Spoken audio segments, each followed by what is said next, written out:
Let's see. Let's go ahead and double check on my end. We should be live. Stream health looks good. Okay. Maybe a little refresh will help. Make sure that we're 100% on. And yes, we are. Okay. All right. Cool. So, guys, if you're here, appreciate you being here. We're live. This is episode 29 of the Sit Down, guys. And I'm honored to finally have Coach4Star. This was something I've been wanting to do for the longest.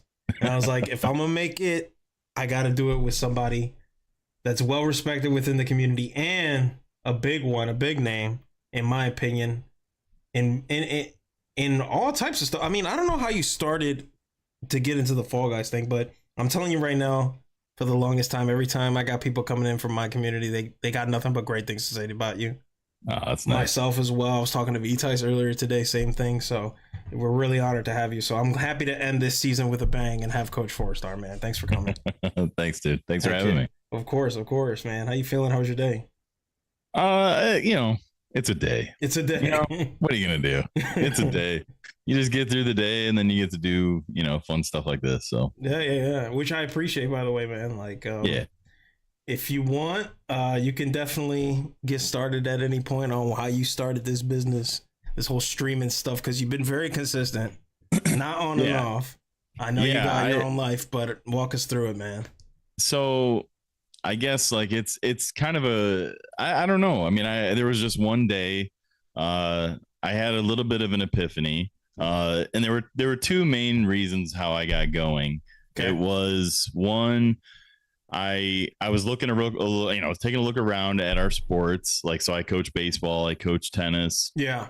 In high school. And I was just saying to myself, like, why are all of our numbers always like going down? Like, and it's across the whole school. Like it's football, it's baseball, it's golf, it's tennis, it's whatever it is. Like all the coaches are always telling us the numbers are going down. It might be in certain sports. Like we have a really, really good baseball program, the where I'm coaching. Yeah. So our baseball team gained a lot of players, but it's, just, it comes and goes. But each place I go or wherever I'm at, like, it just, they just say things like, man, we're hurting for numbers. And so I'm like, where are all these kids? And so, I'm playing video games and stuff like that. And I'm, everything always starts at the home, and I looked at my son and I'm like, well, my son doesn't play any sports, And so I was thinking to myself, I'm like, well, where are all the kids like him? And so it's, he doesn't play sports. Like there's obviously reasons, why he really didn't get into sports, to start with. Like that's a whole nother story. Yeah. But it's just like, I think if you're a coach, what you want to do is like, you're nothing without your players, you're nothing without people to give your knowledge to. And so it's just like, I felt like this, I wouldn't necessarily say it a calling, but I knew as soon as I started coaching, I was like, this is what I should be doing. Like I just, just figured, okay, this feels right. This is where my passion lies, and helping kids and, showing them,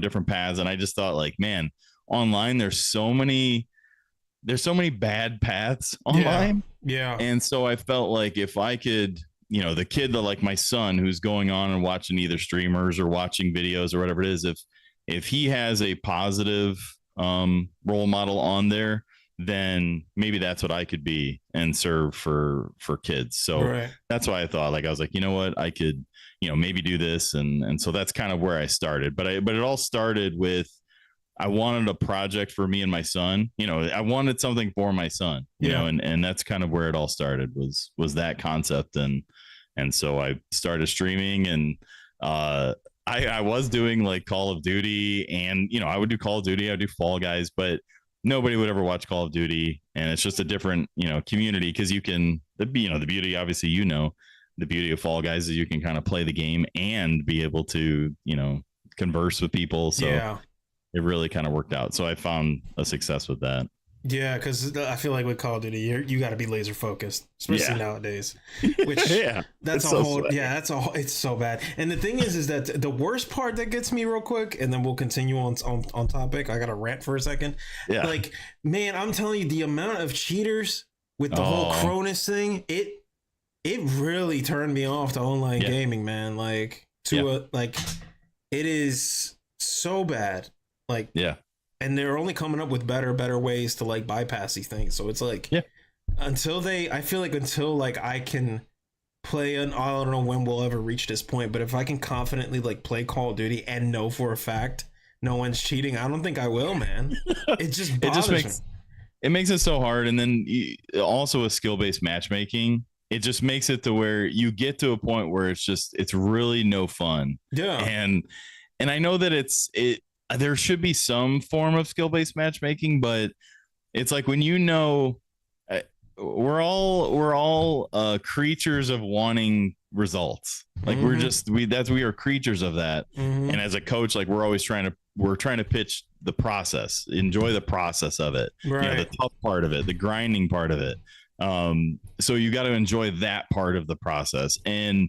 But it's like at the same time, when you're playing and you feel like, okay, I'm playing this game and I'm doing this, but it's just like in that kind of a mode, it's like the better you do, you just get like, I mean, you are getting these players that are just so good. Yeah. And then also with the cheating on top of it, you're like, how do you even, there's no enjoyment out of this. No. Like this is. Yeah. I went down to like the conspiracy rabbit hole, and I'm telling you, yeah, right. We're already going to get into it now early in the podcast, but I'm telling you, man, like I'll be watching some of these like YouTubers, like talking about how much of these streamers are cheating. And it's like, it bothers me, man. It bothers me. It keeps me up at night a little bit. Cause I'm like because they got so many viewers cause they're good. Yeah.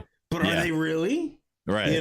Because then you just don't know. Because you don't know, because they'll play really good at home, but then when they go to like these LAN tournaments, they get exposed. So it really makes you question like.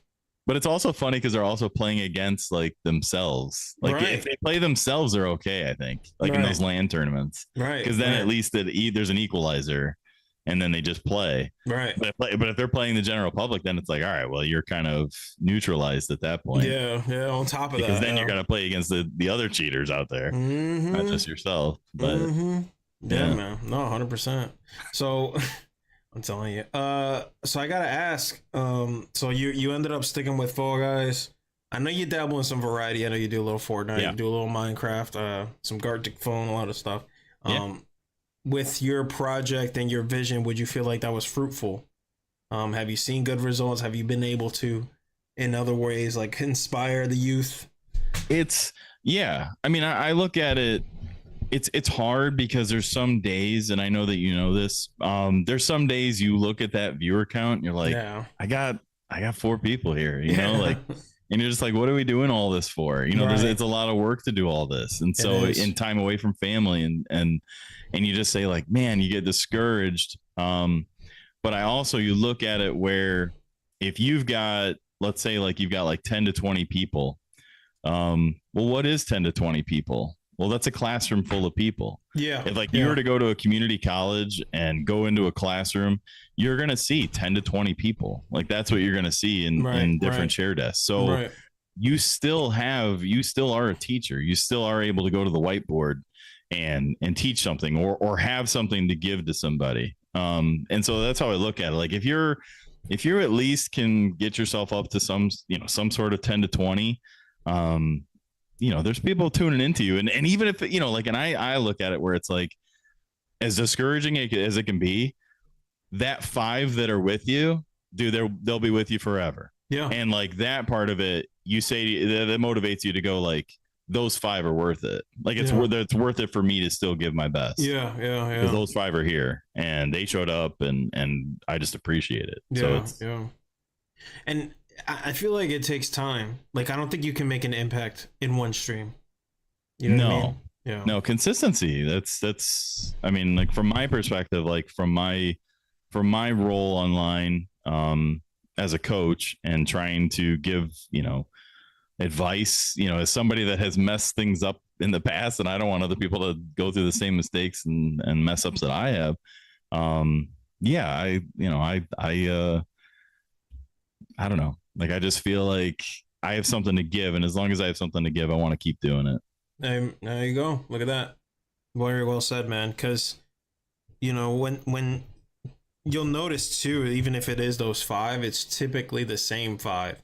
Right. So there's something there that they see something in you, and I think that's priceless. And especially at our point, I don't know, man. I think with the way you've been going, and we'll talk more about the baseball stuff if you don't mind.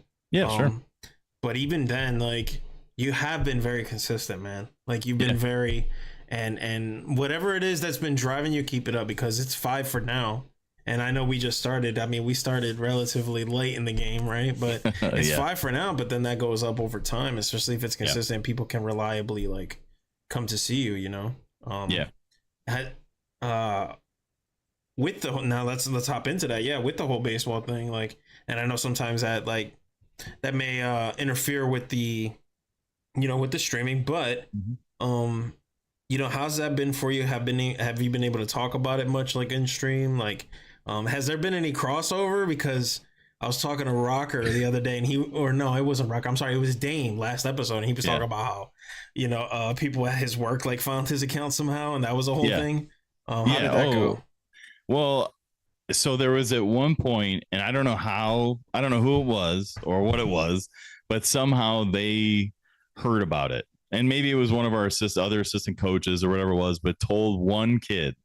And from telling the one kid, man, they told the whole team. And then from the whole team, it went from like one set of teams and kids to another set of teams and kids. And like, so, yeah, I mean, it just spread, and it was nothing that I ever like shared with them, because I'm there to do that job, in that moment, and give everything for those kids. And yeah, so, but yeah, there's crossover, and every once in a while you'll see, some of my guys, like they'll pop in or whatever it is. And it's always funny to kind of, see that, or to be at practice and be like, hey coach, I saw you stream the other day, coach.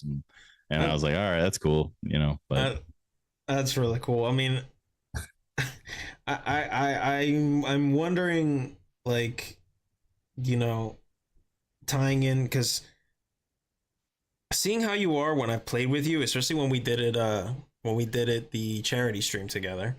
That was awesome, by the way. Yeah, got a great subject to bring up. Thank you. And the way you come up with like plans while we were playing, like, it was fascinating to listen to. I didn't get the chance to tell you that, but I'm thinking about it now, kind of replaying it in my head. But like you were very like, all right, this is what we're gonna do. Like, all right, you split over here, we're gonna break the tiles, and I'm like, I feel like this is how he is like on the field or something, man.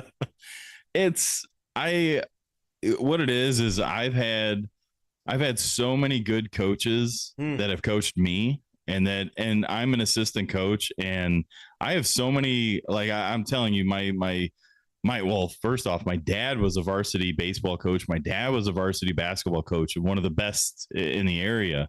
And so I learned so much from him. And then, you get coached by other people, and you're around these guys, and like one of them's up for the Hall of Fame in the state of Indiana. Wow. Another one's got 1,100 wins in baseball. Also would be up for it, but he does travel baseball, so he doesn't, so it's one of the more premier travel teams in Indiana. And but just another legend. And then I go into tennis, and I'm being taught by a guy who's coached college tennis, who has, and just, so I'm just around all of these coach, and I've got another baseball coach now who is just now getting started as a head coach, but he is smarter than all of us. And it's just literally just, he is going to be a Hall of Famer. You just have to have the years and the career to do it. So it's one of those things where it's like, I'm just surrounded by like all of these good people and mentors for me. And I don't think anybody really recognizes that. They think that me, like in your instance, like me going, all right, hey, let's go here, let's do this. That's all a product of all of the great coaches that have coached me and that I'm around. And so I'm only as good as, what I've been taught. And so it's helpful for me, so I always want to give them props that, they just put this in me, but my brain, I think, works differently than other people. And sometimes that's a bad thing. But, my girlfriend would tell you that, but, no, she wouldn't. She'd be super positive and happy and awesome. But she was actually one of the first. You got two people in your lobby watching you. It was my son and my girlfriend, and Wow. I know that you can relate to that. Absolutely. Yeah. No, my first stream was with my wife. Yeah. Exactly. Yeah, and so you're just sitting there and you're okay, and then you're interacting, and then all of a sudden you get like, wait, who's that? Like, yeah. somebody else here. And then something the number clicks, went right? from 1 to 2. Like, hey, all right. I would definitely love to know. Man, you're talking is giving me more questions.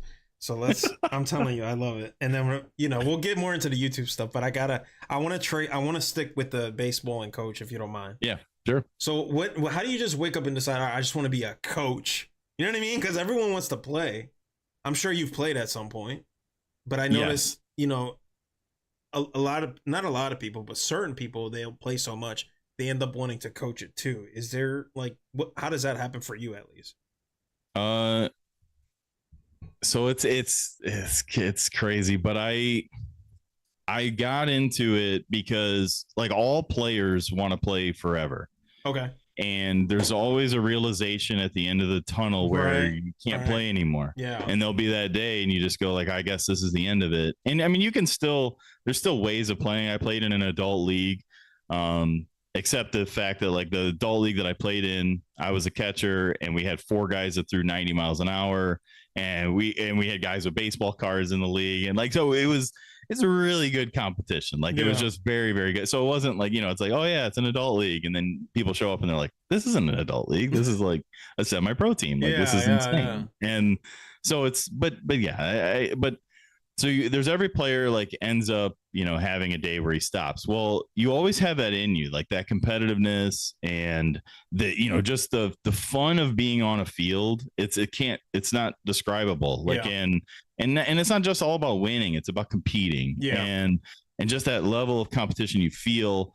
And so that it's hard, you want to scratch that every once in a while. So it's just like, let me see what coaching's all about. And so I did some coaching for a little bit, and then I got out of it pretty much when my son got sick. I got out of it at that point. My dad got sick at the same time, and then I found myself getting back into it. And when I got back into it, I kind of had like a totally different approach to everything. And then not necessarily that it was a different approach. It just, when I got on the field, I felt like I was not alone. In a sense, like I was like my dad was with me. And so every time I go and I have like a national anthem, for instance, like whenever I listen to the national anthem, we get on the, the foul lines and we're listening to the national anthem. I always look at the flag and I always think about my dad and how, would he be proud of me and like what I was doing. And so a lot of things I want to do and hope that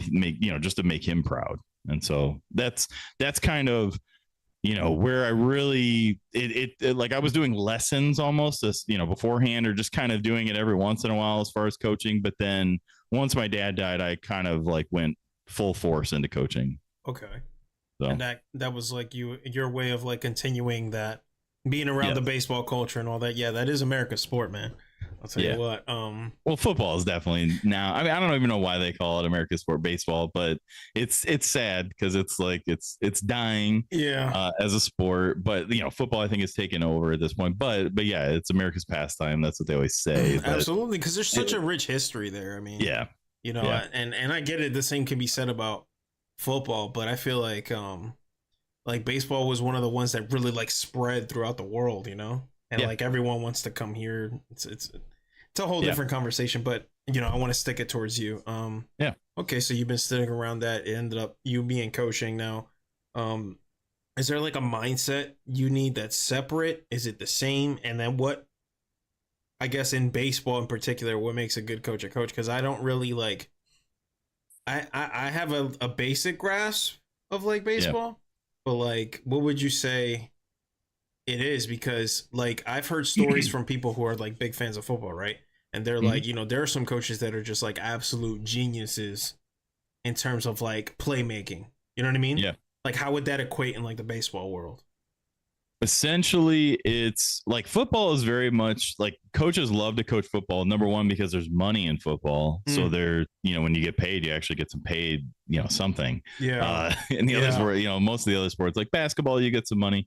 Maybe in the South for baseball, but we do it for pennies, in a cold state. Yeah. But with football, like, you can control a lot of it. You control a ton of the game by watching all the film, and you have all that knowledge, and you can play call, and and there's certain things on the fly, obviously, you can see and then kind of be able to read, but it's very much like, hey, we've learned our play sets, we've got our guys, and now let's kind of go from here. So you have a lot more control in football. I think a lot of coaches love the control about football. With baseball, it's way, so much of the practice, like, coaching is done in practice, obviously in football too, but so much of it is in baseball, because the guy throws the ball and you don't know where he's going to hit it. I mean, he's going to hit it wherever he hits it. And the guy doesn't, the beauty of baseball is the batter doesn't know where the ball's going. The pitcher sometimes doesn't know where the ball is going, obviously, but you want him to throw a strike, in this, but it's like, okay, we're going to throw it kind of here, but you don't know where, you don't know where the ball is going to go. And the hitter really doesn't know where the ball is going to go. I mean, you can, like I said, you can try and direct it. We teach guys to do some of those things, but it's like, it's that's the beauty of baseball, is like, you just, it's the ball gets hit and then it's a free for all at that point. Right, and then you have to kind of see where it goes from there. So I love that part about baseball. And I think, I know a lot of people think that baseball can be boring, and it can be. It really can be. But if you saw all the things that were going on and you knew all the little parts about baseball, then you definitely would not think it's as boring as it is. Like, I'll sit with people during a game and just talk about what all is going on, why the shortstop's doing what he's doing, why the center fielder's doing what he's doing, why the catcher, why he made this motion, or why the first baseman started taking a couple steps this way, or the pitcher is making an adjustment, or right here, just watch, the coach is going to come out and he's going to take this guy out, or he's going to start warming this guy up, or there's so many, there's so many things, like little things, that I don't think that people really can see about baseball, because there's so many of them, and they're so minute and little. And I think with basketball, it's more simple. The ball's here and it's got to go in the hoop.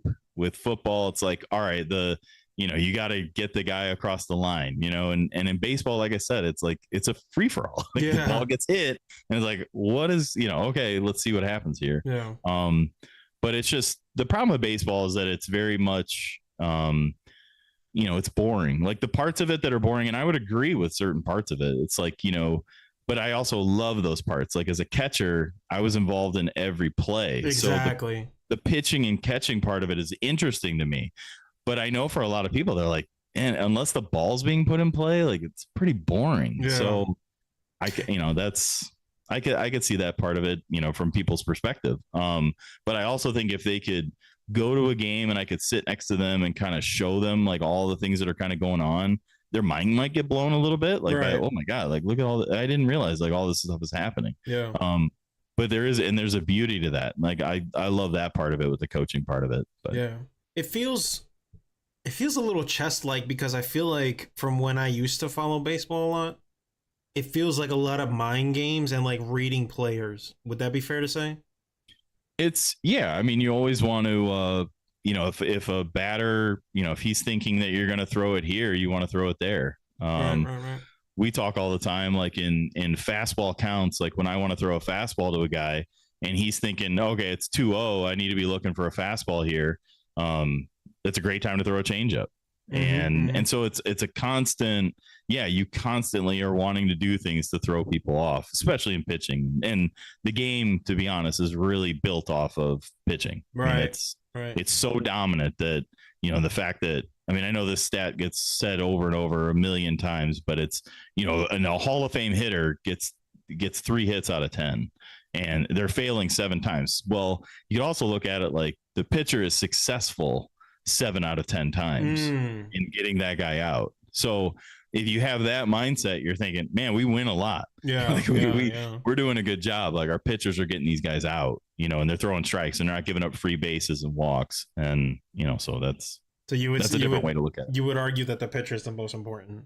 Oh yeah, element. it's not even close. Yeah, it's not even close. I getting stuck in these debates sometimes online, and I'm really dumb because and my stream would call me, you know, a boomer, and oh, boomers, you know, saying something like, because I was said it the other day, and they're like, because I said, yeah, I made a comment to some, you know, thing online, and now like they're all mad at me because I said the truth, and you know, because like somebody tried to say like what the most important position was, and I was like, it's quarterback, you know, like across all sports, I'm like, it's quarterback, and it's not particularly difficult. I mean, that's what it is, you know. And some people are like, no, it's the catcher, and I'm like, no, it isn't. Like it's just not. It's not even the most important in baseball. It's not the most important. You're and right. I was a catcher, and I'm a catching coach. Like I love catching. You know, like I'm all about it.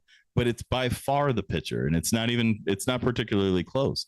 And so, but across all sports, it's quarterback. I mean, it's easily the most important position. And so you have these debates, and then and I get stuck in these, you know, things, and like they're like, you shouldn't comment at all. You know how the internet is. Like, yeah, I know. Okay. Yeah. So if you had, I'm assuming you follow MLB. You got a favorite team? You got a favorite player? A little bit. I usually say, like, whenever somebody says, what's your favorite team? I usually just always say the team that's paying me. So, if any MLB teams want to reach out, like I'm available. Fair enough. Is that like an actual possibility? Is that something that can? No, it'll never be a possibility. Most like can those it be guys, for like, let's say anyone else? Not for you, but like for someone who's like, oh really? Okay. There's always opportunities, and if you're the best at whatever it is that you do, there is an opportunity for all of that. I mean, it's just like for coaching though, most of the time it's a young person's game, because in order to, and it's a game that you have to play. Like if you want to work your way up, it's a real game you have to play. And you'll notice a lot of these coaches, they'll get, you know, it's almost internships. They get volunteer coach positions paid $0. Wow. But they at least get something on a resume. And then from there, they'll stay there 1 year. And then they go to some other place where I've got a hitting coach job where I'm an assistant. You get in, like, if it's like high school, you're getting paid like $1,500 like for the year. Wow. And so you can't live off of that. So no. But if you're living at home, like, and you're having somebody else pay the bills, like, then, okay, so I got that gig. And now all of a sudden, I got an opportunity at this other school to be the JV coach. Okay, now I get $3,500 a year. Now, you know, I've got 5 years of JV coaching experience. Now I can be the head coach of a small, like, school that is struggling, like, because they don't want to give, you know, head coaching jobs to people that haven't been a head coach, like at a good program. So now all of a sudden you're in the head coach position, but, you know, now like 5 years, 6 years, but during that 5-6 years, you got to pay some bills. Like, you know, it's one of those things. And most of these, you know, so the fast track, like, to get up to the level, like a professional level in coaching, like the fast track is you played for that organization as an MLB player, and now they're going to insert you into, you know, the hitting coach at the single A ball in Iowa or something, you know, and then they'll give you, you know, but you also like made a bunch of money by playing. So you've got that socked away. So the money that they give you is not as important, or you have endorsement deals or whatever it may be. They have extra money on the side to be able to pay you. Right. Through Nike deals or Adidas deals or, you know, whatever it is. But so it's hard for people, you know, way down at like the high school level or travel ball or whatever level to be able to rise. You can rise, but it's just, like I said, it is a grind, and you have to have, like, that's why any coach you'll ever see, the first person that they thank is their wife. That's the first person you'll ever hear them thank, because they put their wife through so many different coaching changes and moving from here to there. And, well, you know, the job, I do have a job available, but it's in Georgia. And it's like, all right, Georgia, here we come. Yeah. And now all of a sudden they got to stay in student housing if it's like a college program, and you're living in a dorm room with 2 little kids and your wife. And it's just, you know, you're constantly having to do that. If you want to work your way up to be a head coach or whatever it is and make decent money, or like livable money, you have to do those. You have to move like that. That's the only way to do it. And it's like that in a lot of professions, but I just feel like there's more opportunities in other professions, as opposed to there's only 30 or 32 baseball teams, whatever it is now. Right. So it's limited. You're limited in those opportunities. So Yeah. Cause yeah. And then I imagine I forgot the word for it, but there's a lot of like you're in the cool kids club, like you're not going to be able to get in unless you know someone. That's very much like that. Yeah, that whole network. Help me out here. What's the term for that? There's a word for it, like the old boys network. Yeah, I guess. Yeah, I know there's an old actual boys club. Yeah, I don't know. Yeah, something like that. Yeah, but it is that exists. Yeah, like that whole thing completely exists. And like I was lucky enough, like how I got my one of my first coaching jobs at like a really good program. It's a program we won. What was it? I think it was 9 sectional championships in a row. Wow. For our area for baseball, and I got involved in that because I played in that adult baseball league with a guy who used to be an assistant coach at that school under this guy who's now going to be up for the Hall of Fame and all that kind of stuff, and a Hall of Fame nominee. So all I did was like, I asked him, like I was going to have an interview. I saw that there was an opening in which one of my other buddies that I played high school baseball with, he saw, because he's friends with him on Facebook, he saw that he posted the job. And so that friend sent me the listing for it. And so I go, okay. So then I applied for it. And all I did was I sent a message to my buddies saying like, hey, any advice that you have? I'm about to go in on this interview. Do you have any advice for me before I go into the interview? And they said, oh, that's Coach so-and-so. He's like, don't worry about it. Just be yourself. Yeah. And I was like, that's it? You're just going to tell me to be myself? All right. I mean, okay. Like, shouldn't I know? Yeah. Do you have anything like specific that I could, And I was like, all right, okay. And what it was I went to the interview, but behind the scenes, that guy reached out to the head coach and said like, oh no, he's exactly who you want. Like this is the guy you're looking for. And so I got to the interview and I thought like, I'm in a suit. Like I'm literally in a business suit. I had a resume. I have everything printed off. I showed up 30 minutes early. I was, all this kind of stuff. And I'm like, nervous and I'm ready to go. And I walk in and like, he's basically talking to me. He didn't ask any questions. He goes, here's what we do. We do this, we do this, we do this. So you're able to, you could be here Monday. I mean, I didn't answer anything. Like, I was like, there were no questions that were asked. I'm like, how did this even happen? And I was just like, and so like at the end I go, do you need this or any, and he's like, no, you're good. Like I talked to so-and-so, I talked to Eric. And, and so it's just kind of like, what? Yeah. Like you kind of get, you're taken back by that, but it's, that is how that works. These guys, they are, especially head coaches, if they lose, they get fired at a lot of these places. So they want people they can trust. They don't necessarily, they want you to know your stuff. Like obviously like you should know your stuff up into a certain degree, but ultimately they want to be able to trust you. And so the fact that he knew that he could trust me because he had a referral from, other people, then that was all he needed from the right person. So. Yeah, I think the word I was looking for would be nepotism. I think that's what it's called. Oh, yeah. Yeah. Like, so, it's funny that you say that now. Like you said, it's not a joke because like you said, if someone loses, they can get fired. Mm-hmm. And I had a little bit of a conversation, a private one with another streamer about that. Obviously it's related more to streaming, but I guess I'd ask you, like, is that a good or bad thing? Because when jobs are on the line, reputations are on the line, legacies are on the line, is it always a bad thing to have that? I don't know.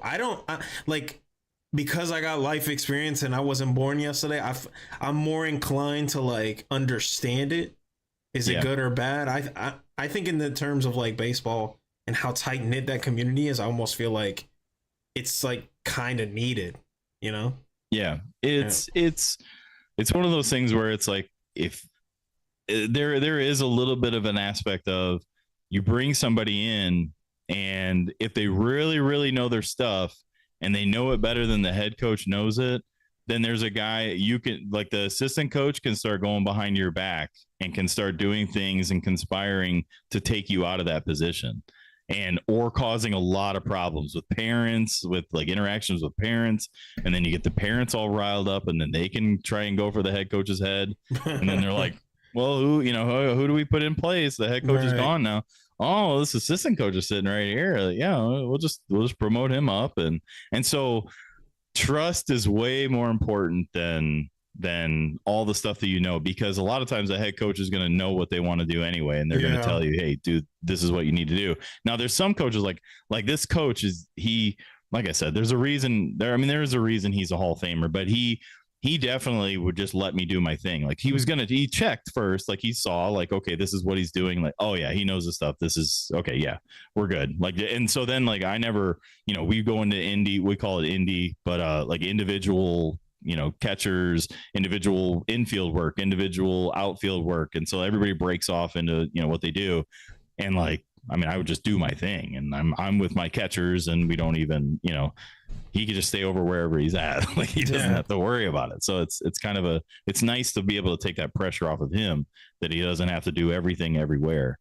But at the same time, it's still more about trust than anything. I think when you're hiring like your people, you want your people to be with you. I mean, really. Yeah.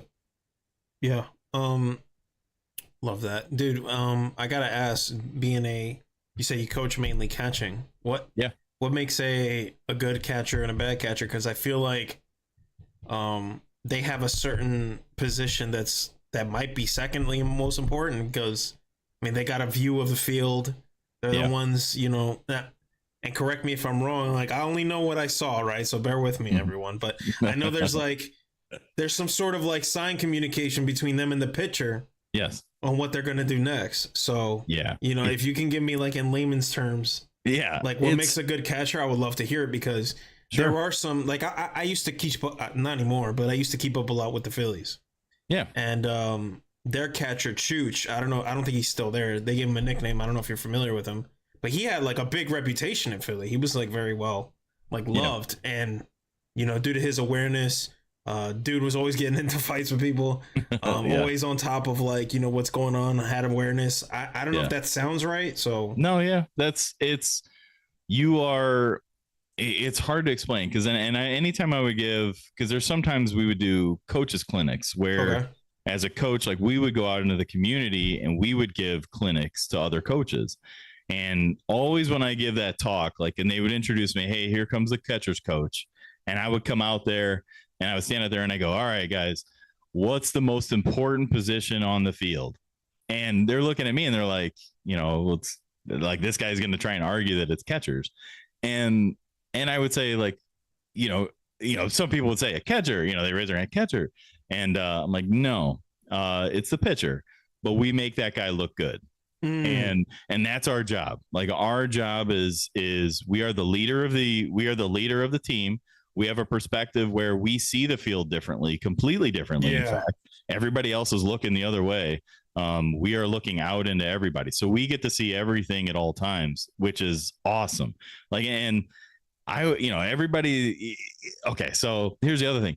Most schools, like, you would think like every school's got like 2 catchers per grade. Oh, there's going to be 2 catchers per grade.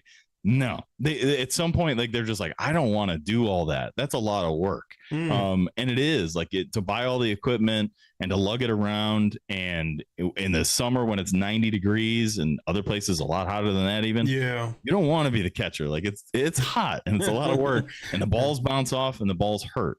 Now, if you do it the right way, it doesn't hurt. But at first, like, when these guys don't know what they're doing, like, it is definitely a position. They call it the tools of ignorance, because the balls are bouncing off of you and you got bruises all over your body and you're on the verge of a heat stroke. And it's like, yeah, be a catcher. Like, but it is one of those things where it's an earned pleasure. Like, it's pain, but you earn it. And it's so much fun to, like, when I would ask people too. I go, okay, what's the most important part about catching? And they would say, throwing down to second, cause like, and it's funny, cause you go to these skills, showcases. My guys will be going to college and they're working out for a college or whatever it is. And they're trying to see what's the most important thing. And the first thing they do, let's have them throw down to second. And, they call it a pop time. well, what's their pop time? What's their pop? All this kind of stuff. And I help them get that pop time as low as possible, which is awesome. And I've had a lot of success, and I've been lucky to have coach all these kids that have been able to get these college scholarships, and it means a lot. And so it's so cool to be able to do these things. But at the same time, when somebody asks me what's the most important thing about a catcher, it's in the name, catch. Right. You've got to catch the ball. And, some people would say like, oh, well, it's their leadership skills, and and there is some to that. There's communication skills when the ball goes to the outfield and you're screaming at the pitcher to get back behind me, get back, hey, Joey, get to, get behind me, get behind third, get behind, whatever it is. And then you're screaming at the first baseman to get in position so that they can cut left, 4, and you're communicating all where everything's going, cut. So there is a communication aspect, but the most important thing that a catcher can do is catch the ball. You have to catch the ball. And so obviously you're putting down signs to be able to know what that pitcher's throwing, because obviously he's trying to fool the hitter. But if he's fooling the catcher, like that's a whole, some people say like, man, the hardest thing to do is to hit the ball. And it's like, yeah, I got to catch it, dude. Like, right. You think it's hard. Like, I got to catch this thing going 90 miles an hour with movement and with all this stuff. Like, all you got to do is just make contact with it. But yeah, no. So we do, catching is the most important. I would actually argue that blocking is second to that, where if you got a runner on third, you want your pitcher to have the confidence to be able to throw a curveball. You want to be able to get out there and block it and make it to where that guy doesn't score just automatically because he threw it, in the dirt. Yeah. Because you're trying to get the batter to swing and miss. But yeah. Yeah, because obviously catching it, because I see a lot of, there's valuable seconds in, let's say first stealing second, that, if you miss that catch, there it is. You just gave away a free base. Yeah. Yeah. So, I mean, it's like some people say like, oh, we're going to steal. Well, most of the time when guys steal anyway, they're going to steal it off the pitcher. So the time that the pitcher throws it to home, we actually have I walk around with a stopwatch as a catching coach, because anytime that pitcher is like throwing, and there's something, I don't know if I make my other coaches mad about certain things, but when the guy's in the stretch and he goes to throw home and his time is 2 seconds from when he started, from when he threw the ball to, or from when the ball's caught at home, that gives our catcher zero chance to be able to throw anybody out, because the runner is going to start as soon as the pitcher goes to throw. As soon as he makes that movement to throw home. So if you do that, like so yeah, that was a great pitch. Like it was 2 seconds from to home. Like we got to be faster, guys. Like you got to give us a chance back here. And so I'm always carrying a stopwatch. So like those guys will see it and they go, okay, I got to make sure and slide step today. Coaches looking at this, but yeah, it has changed, especially like if you notice like catchers, if you look at watch old time games, like for everybody like watching, like all of my community anyway, old time games means like last week is an old time game. I was apparently born in the 1900s. I'm a boomer. you know what I mean? Like all the abuse I get, it's wrong. But it is one of those things where that guy, that clunky big guy that's back there that's just like stabbing at balls with his glove, that is no longer the catching position. Like you want athletic guys that are able to move and that are able to do all these things, because some people call it stealing strikes. I call it presenting strikes. And these umpires do not want to be out there all day long calling ball, and walking everybody. They want to have the opportunity to call strikes. So if you're a catcher and if you can catch this thing going back into the zone and get more strikes for your pitcher, that is such a valuable asset.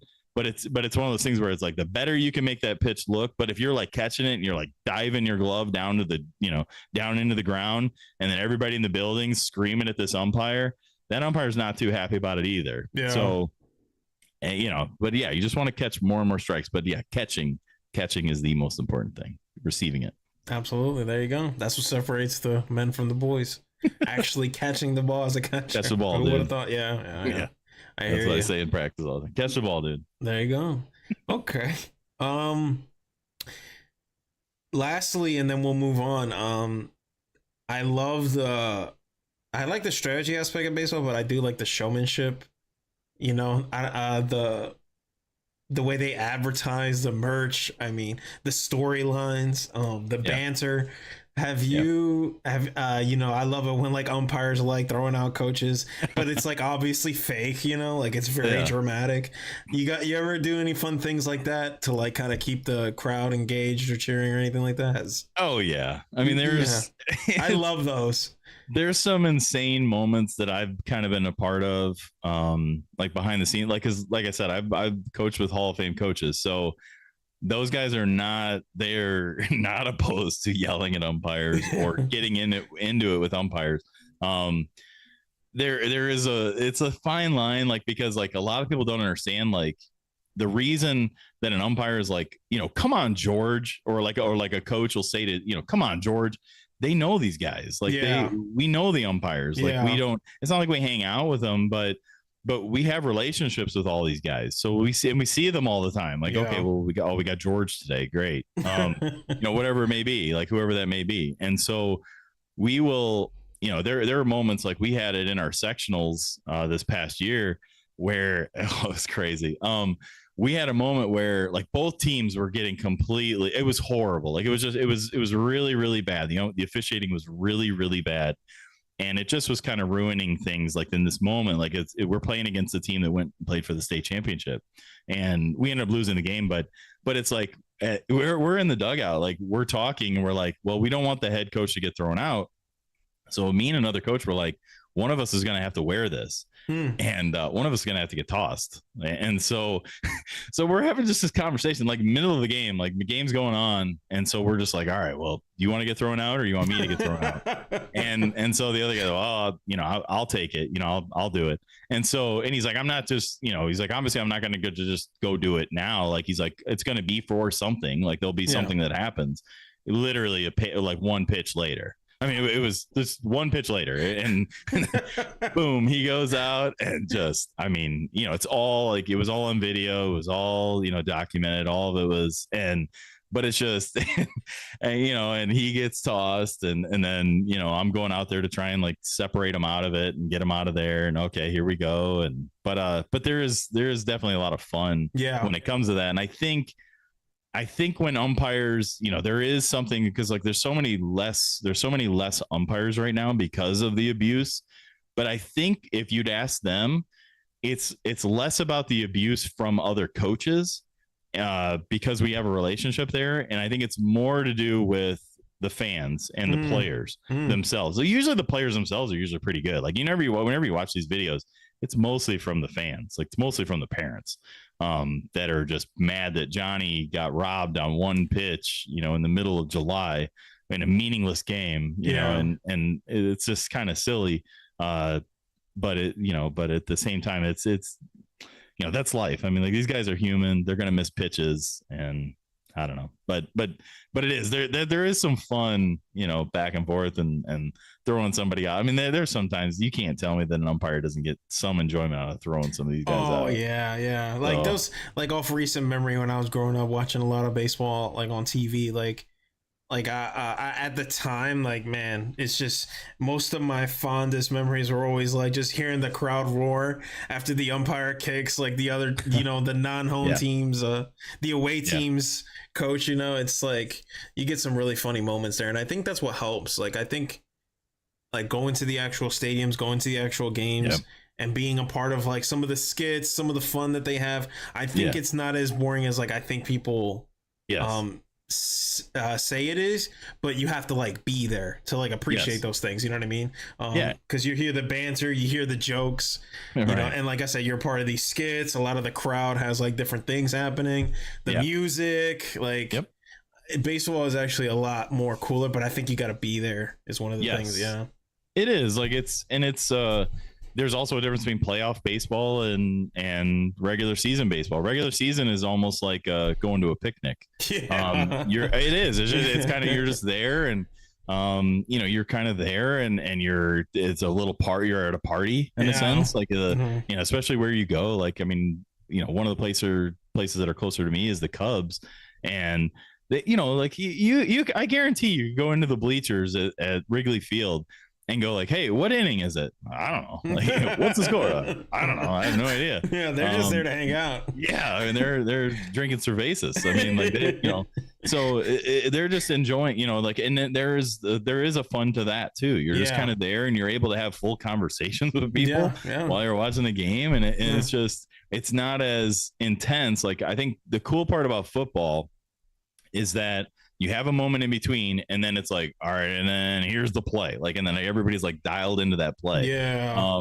With baseball, it's just so like, you can have like 8 minutes that go by before somebody hits it, and does anything. So to them, there's like, oh, we're just talking about our neighbors, and you just see that this person that, it's like, it's just it's a more of a relaxing game, like where it's just it's a day out at the park, and that's why they call it that. It's a park. Yeah. And then football, it's a gridiron, and we're in, here we are at Lambeau Field, and you start to, you're gonna hit somebody, and it's just, no, it's not like that in baseball, man. Yeah, no, yeah. That's sport. Another thing too. Like the safety aspect, I think, is definitely different. Like you can actually, still have. And I don't know how else to use it, but you can still be cognitive by the end of your career. And that's sad, it's very sad. I don't mean to be like callous and joking about it, but I do like that. I do like that there's a way there to where, again, people can grow old, people can actually, take care of themselves. And me being a guilty fan of MMA, that breaks my heart. Yeah. So I think baseball definitely ain't going anywhere, and it's a shame that maybe, like you're saying, it's dying out. But we really got to move on. But what would I guess, like, because I got to ask this question now, like, what would turn that around? Because I don't know. I don't know what's the answer. Like, how do you get more people to care about it? I don't know if you do. I mean, like, I think if people take the long-term view on things, I think esports is going to be bigger than all of it. You think so? When it's all said and done, I think Madden in however know how long. I mean, I don't know how long, but I think Madden and the UFC game, or whatever it may be, I think those things start to just take over, and you just get into a whole different level. Like, I mean, what is it now? Like League of Legends? Yeah. I don't know, Counter-Strike. I don't know. I mean, I know that there's some big events, where like League of Legends are selling out the Staples Center every year for, it's just like, okay, but that's just beginning. Like, all this is just beginning. And my common speech on all of it is that, okay, I'm 42 years old. Whenever I talk to any of my friends that are, like, let's say like 45 and older, like, and I tell them like, I stream online, and they're like, what? And like, what are you doing? And I'm like, I play video games, and they're like, people watch you play? And I'm like, yeah. And they're like, well, why are they watching you? And I'm like, I don't know. Like, I guess some way I'm interesting in some way, and I'm decent at the games that I play, I guess. And I was like, well, my son taught me this, by the way, because I said to him, I go, buddy, you have Minecraft. Why don't you just play it? Like, why are you watching somebody play it? And he goes, well, they're really good at it though, Dad. And I'm like, okay, well, that's interesting. Like, they're really good at it. I was like, okay, but like, then why don't you like take that and like you play it then? Like, after you learn like what they do, then you play it. And he go, well, it's like really interesting. And I was like, yeah, it just doesn't make sense to me, like, why you're doing this. And then he goes, well, you're going to watch basketball later, right? And I go, yeah. And he goes, well, why do you watch that? We got a basketball hoop outside. You could just go shoot hoops. And I was like, oh my gosh, he's right. He like, just unlocked, I was like, these guys are the best in the world. Like, I'm watching NCAA basketball because like these kids are, unbelievable. And so I'm like, oh, okay, like that makes way more sense. Like, then, you're tuning into this, but to me, it's like, you're talking about half of, so like 45-year-olds, we'll call it 45. You could probably say 40, but I'm 42. But so put me back in this category. But we'll say 45-year-olds and on. They don't understand the world at all. It doesn't exist to them. So, but every year that gets older, there's a new crop of kids that are born that go from 0 to 1, and they go from 45 to 46, then to 47. So like that whole generation that doesn't understand it or get it is going to go by the wayside, and you're going to double like all the kids and people that love video games and sports and whatever it is all combined together. That whole thing is going to double and get even bigger. And so that is, so I can see it. I could easily see it in the future where, maybe they go to like some kind of flag football thing to save these guys' brains. I certainly hope they do a lot of things, because it's, you go out to a high school football game, and one thing that you see is an ambulance at every single high school football game, or almost every anyway. And it's just like, what sport is this? Like, what are we doing? Like, and usually it's that, there's certain kids that are outliers, and a lot of times those guys aren't getting hurt. Like, they're the ones that are kind of, hurting everybody else. Yeah. So if you do have an outlier kid, like, okay, it makes sense. Like, this guy's huge compared to everybody else. Yeah. And obviously he's going to move on. He's just turned 15. Meanwhile, the guy he looks just like The Rock. 15. Yeah. I'm like, this guy's, he's serving a 3-year prison sentence. Like, what are we talking about? Like, my catcher, it was always funny. Like, my catcher had a full beard, junior in high school. And they're like, they all these people, like, they all thought like he was like he's just a coach, like he's a coach with us. And I'm like, no, it's my it's my starting catcher. They're like, what? We thought he was like serving 4 years in Leavenworth. Like, this is, what's this guy doing out here? He's on probation. Yeah, so it's just like, this is insane. But yeah, that's, they've got to do things to make this sport, better for kids. Like, it's and better for people. It's like you're saying, cognitively, it's sad what happens to these guys. And I just saw a picture the other day of Jim McMahon, and it's, because I went to a Bears game, and it's just like, you see a picture of that and you think to yourself, man, if you've heard him talk, like, his brain is just scrambled eggs. It's like, this is sad, man. Like, and I don't know. I just think there's other ways, but I think ultimately it's going to end up going the E route, in my opinion. I mean, maybe I could be totally wrong on that, but I just see this kind of going in that direction. And I think for high school sports, if you put an esports team, like, and made it like, oh, here's a big thing, you got the Call of Duty, team for team, school A versus school B, and you put it on in an event, I think you'd have a lot of people that would want to watch that in the school. I think the kids would want to watch it. Maybe their parents might want to watch it, obviously, but then, like, the older, you're not going to get grandma and grandpa to go, oh yeah, what's going on here?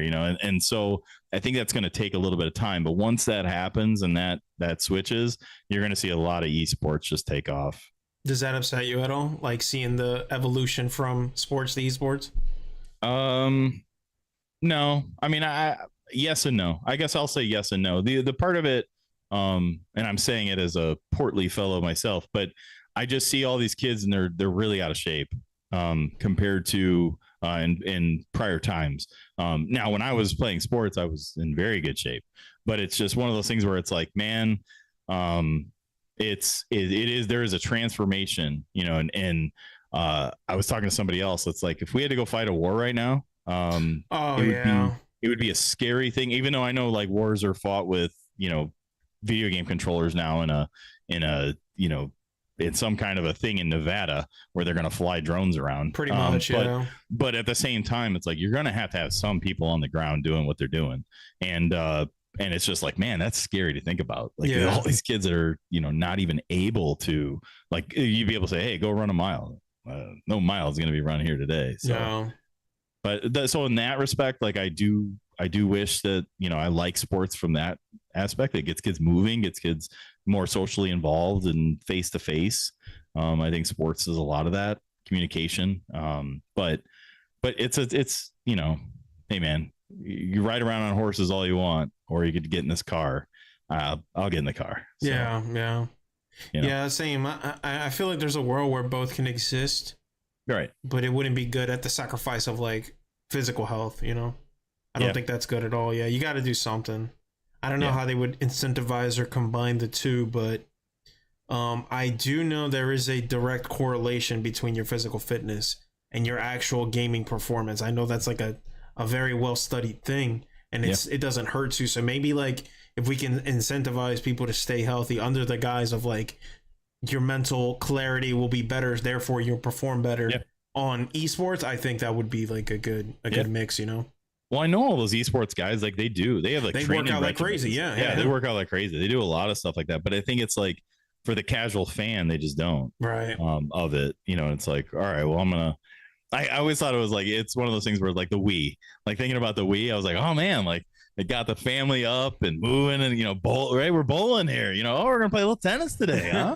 Right here in the living room, you know, hopefully the controller doesn't go through the TV, but like, you know, but hey, this is, you know, we're kind of moving, and then eventually, like slowly but surely, like all of a sudden, then you're kind of you're still on the couch now. Like, here we are. You know, we're playing. Oh yeah, we're playing Wii now. Like, you know, like here we are. Like, you know, and you're like, you're bowling from the couch, dude. You're not bowling. Like, what are you doing? So, I don't know, but you know, so eventually we kind of just like, I still kind of probably want to eat some Cheetos while I do this, but so I don't know, you know, if it's even that, like, you know, VR, it's like people are sitting in a chair going, you know, with VR. I'm like, you're probably supposed to be standing up. And, probably, and then thank goodness that, and you know what, man, I'm one of those guys that it does work for me. Like when I got the PSVR, it was like kind of it was some growing pains trying to get used to it, because there was like wires everywhere, but now that it's like totally wireless and things are a little more accessible, it gets me moving. It gets me moving. That's pretty cool. Yeah, I love it. I got to get some good workouts, and they got some good workout games. I mean, hey, I'm all for it. But so yeah, man. Speaking of you know how people are watching you and you're streaming and they like you for your personality, you are pretty decent at Fall Guys though. I am all right. Yeah, like you're not bad at it. So do you still enjoy it, man? I gotta ask everyone this question now. Like, is it still, you know, right? But I'm not.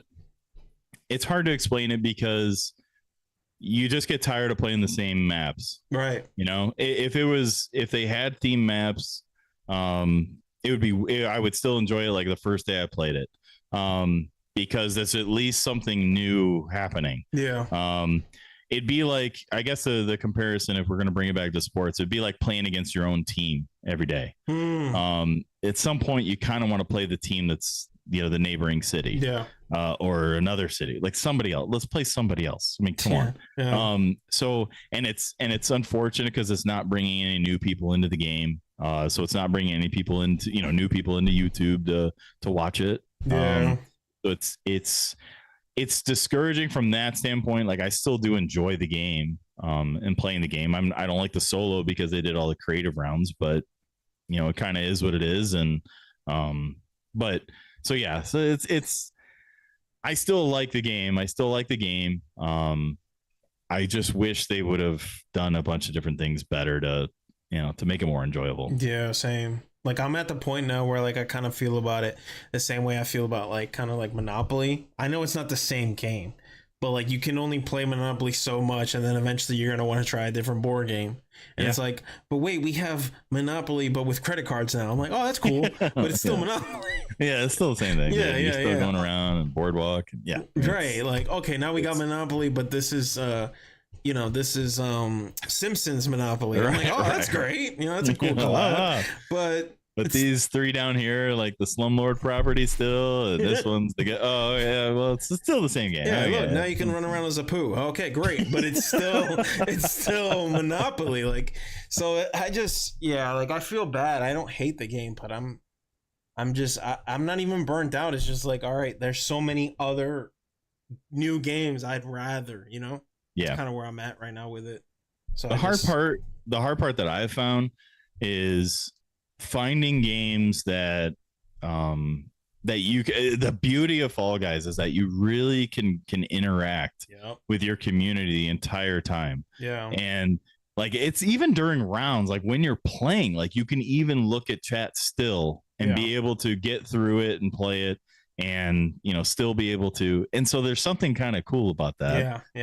Whereas like you're saying, like in Call of Duty, or like I find myself in Fortnite, I don't know how people do it. I don't know how either. Like, cause I'm like so dialed in, and I'm like, you know, when we started the game, we had like 15 people or whatever it is. And then like, I'm so dialed in and not reading any chat, nothing like that. The game's over. We finished in second, or, you know, whatever it is.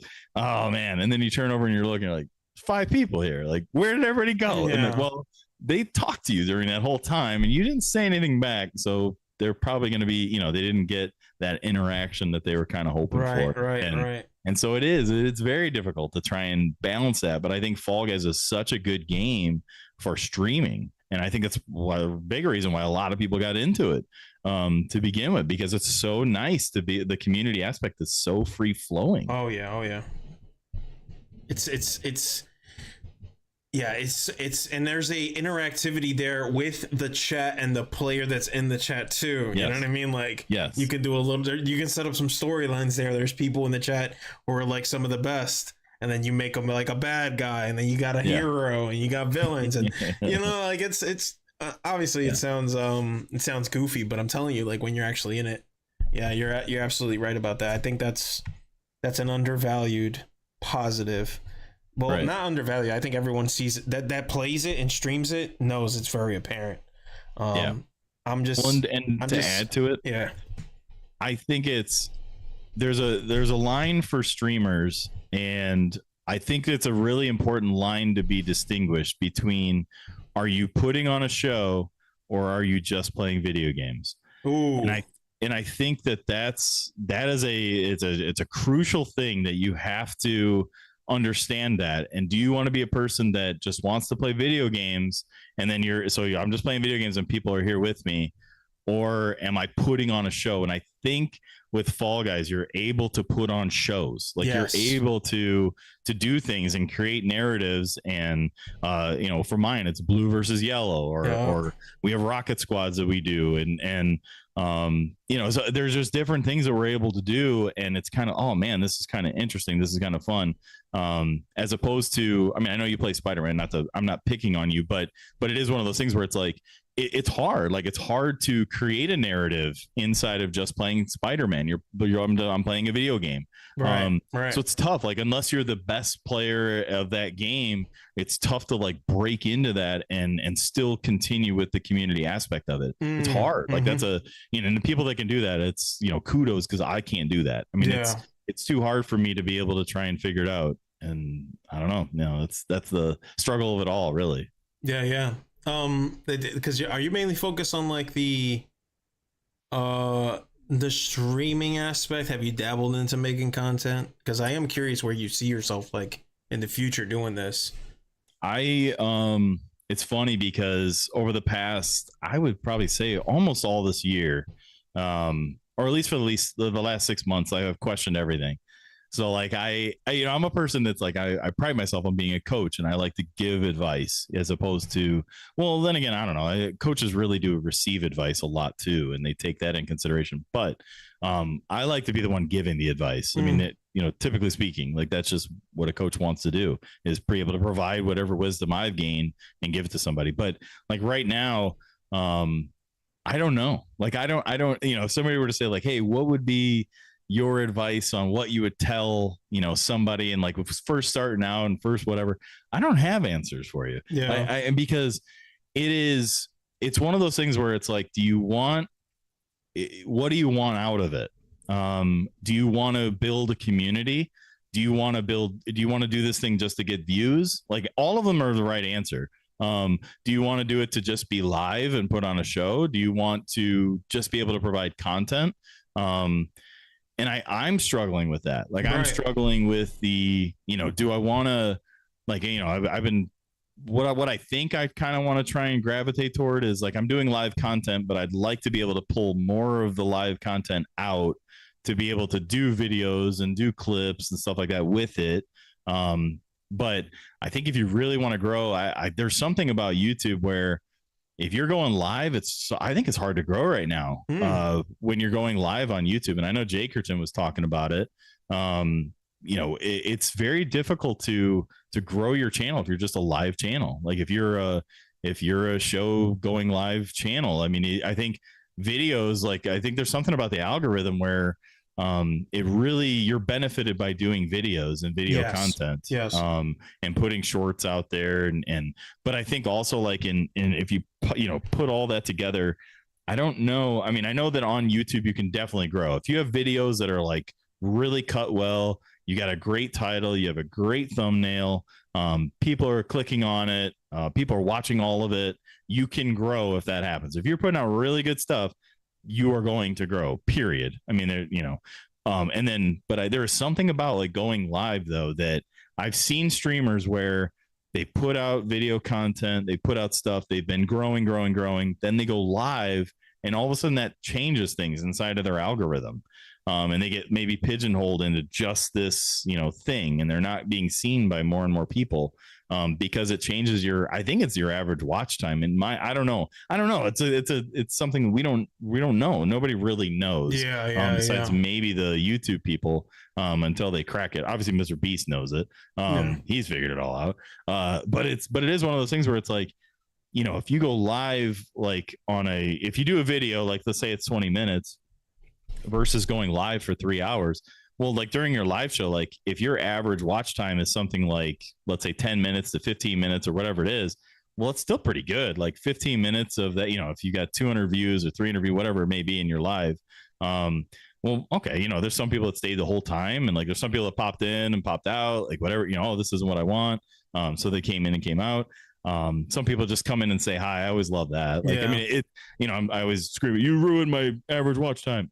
But at the same time, it's like, I love when they come and just say, hey, I can't stay, but I saw you were live and I wanted to say hi. Hey man, like, you know, I appreciate that. I always love that, you know. Any coach loves that when a player comes and checks in and says, hey, how you doing, coach? Like, I can't talk, but I just want to say hi. And I was thinking about, oh man, oh, that's awesome. Love man. That. Yeah. That's so cool. Yeah. And, but you know, but at the same time, it's like, you're taking my number. No, I don't know.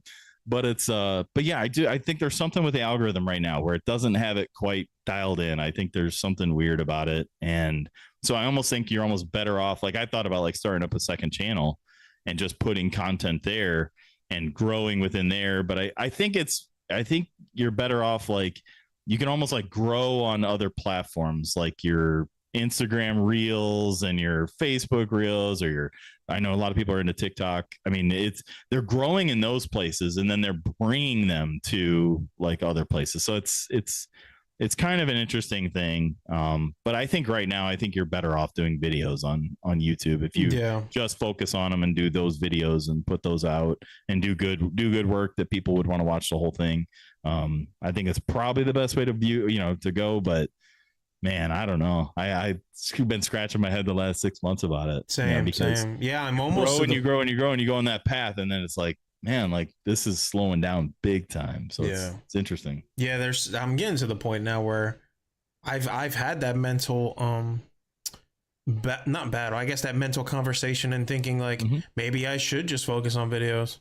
Maybe I should not quit streaming altogether, but severely like decrease it to the point to where like I'm 90% focusing on videos. I don't know what would be the solution now.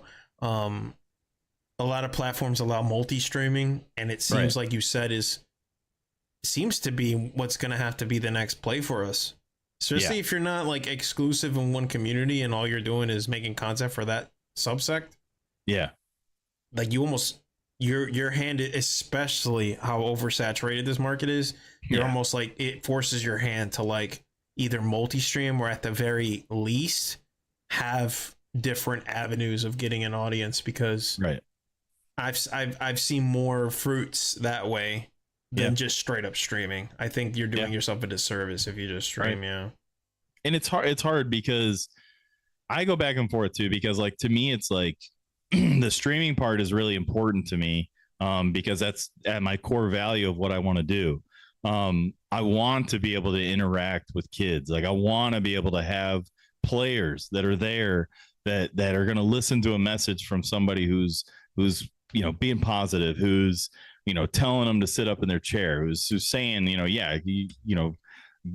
show up on time or work hard and whatever it is and whatever advice they ask for. A lot of times it's they're needing coach's riz, and I'm totally willing to give him all of it.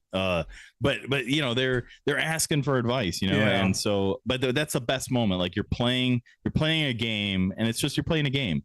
But then there's a moment where they say like, hey, this is happening in school. What do you think? Whether it's about bullying or whether it's about whatever it may be. And like, that's the moment, like, all right, now finally, here it is. We played this silly game for 2 hours and we put on a show and we've had some fun and laughs and all that. But now we finally got something serious going on. And now I can be the coach. And like, those are the moments that I live for.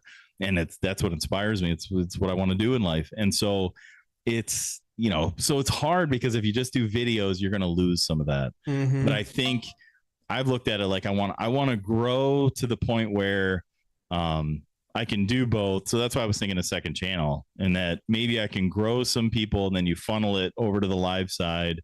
I don't know. I don't know. I don't have the solution. I wish I did. I wish everybody did. But if everybody did, then everybody would have 100 million and nobody would be watching. So I don't know. It's the cream rises to the top. I mean, it's, maybe I'm just meant to have, the 2,700 people. I don't know. And it's okay if it is too. Have you like reconciled with that? Because I have.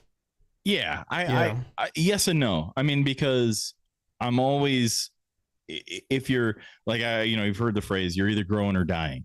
You're either growing or dying. Like, so you're either like to maintain just a level of where you're at and be okay with that. And just, I guess, this just is what it is. There's nothing I can do. I just look at it like, no, like there's other things you can do to grow. Like, but to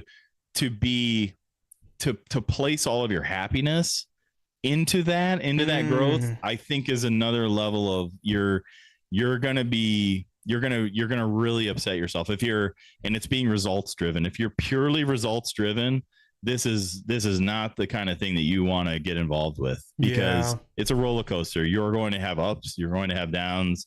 You're going to have nights where you've got 30 people hanging with you and oh, this is awesome. And there's an electricity about that and you feel good about that.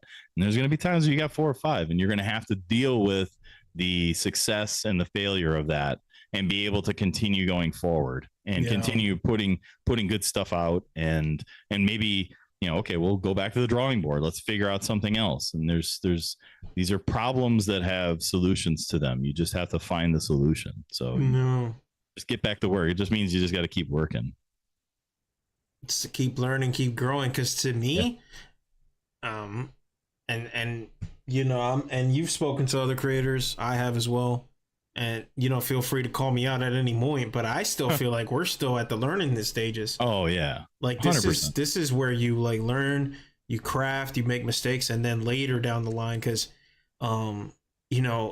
I was talking to Super Rocker yesterday. He was telling me how like I love Super Rocker, by the way. He's a champ. Such a great dude. Dude, he is.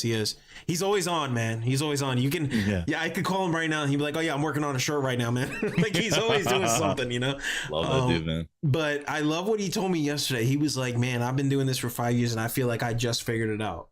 Yeah. I was like, "Wow." but then a year will go by and then it's back to the drawing board. I mean, that's the reality of it. Like everything, it's always moving. The ball's always moving. Mm-hmm. You've got to stay with it. And I don't know, there may be a solution or something that works like right now. But it doesn't mean that's always going to continue working, or whatever it is. So you have to enjoy obviously enjoy that. Like that's awesome, man. Like I'm super happy that he's cracked some sort of code of some part, some part, and well, his biggest thing was what he said is he struggled finding something he really enjoyed making content for that was fruitful for him. Gotcha. That's where he felt like finally, now with the Five Nights at Freddy's, he feels like happy with where he's at. That's cool. Love to hear that. Yeah. But what I'm getting at is like the way I'm approaching it right now is like, I kind of just like reconciled that I am where I am right now and I'm just kind of having fun with it. Right. And I'm just going to see what works, what I enjoy, what I like doing. And then I want to see, if there's a reaction from it. But what's interesting is, I've talked to creators who have like full blown like breakdowns when their videos don't do well. You know what I'm saying? Like full blown like borderline depression kicks in. Yeah. And I definitely don't want to get to that point, but I've never like felt that either. I don't know, but maybe that's where I am, why I am where I am, because I feel like it takes a certain kind of person to get to that peak level to where you're like, you're dropping absolute banger videos and they're getting like thousands upon millions of views. Mm-hmm. It takes like that person who cares that much, because I don't. Like, I don't know if that's good or bad, but like I can work. I could spend like hundreds of dollars on a video, and if it gets 10 views, it's like, okay.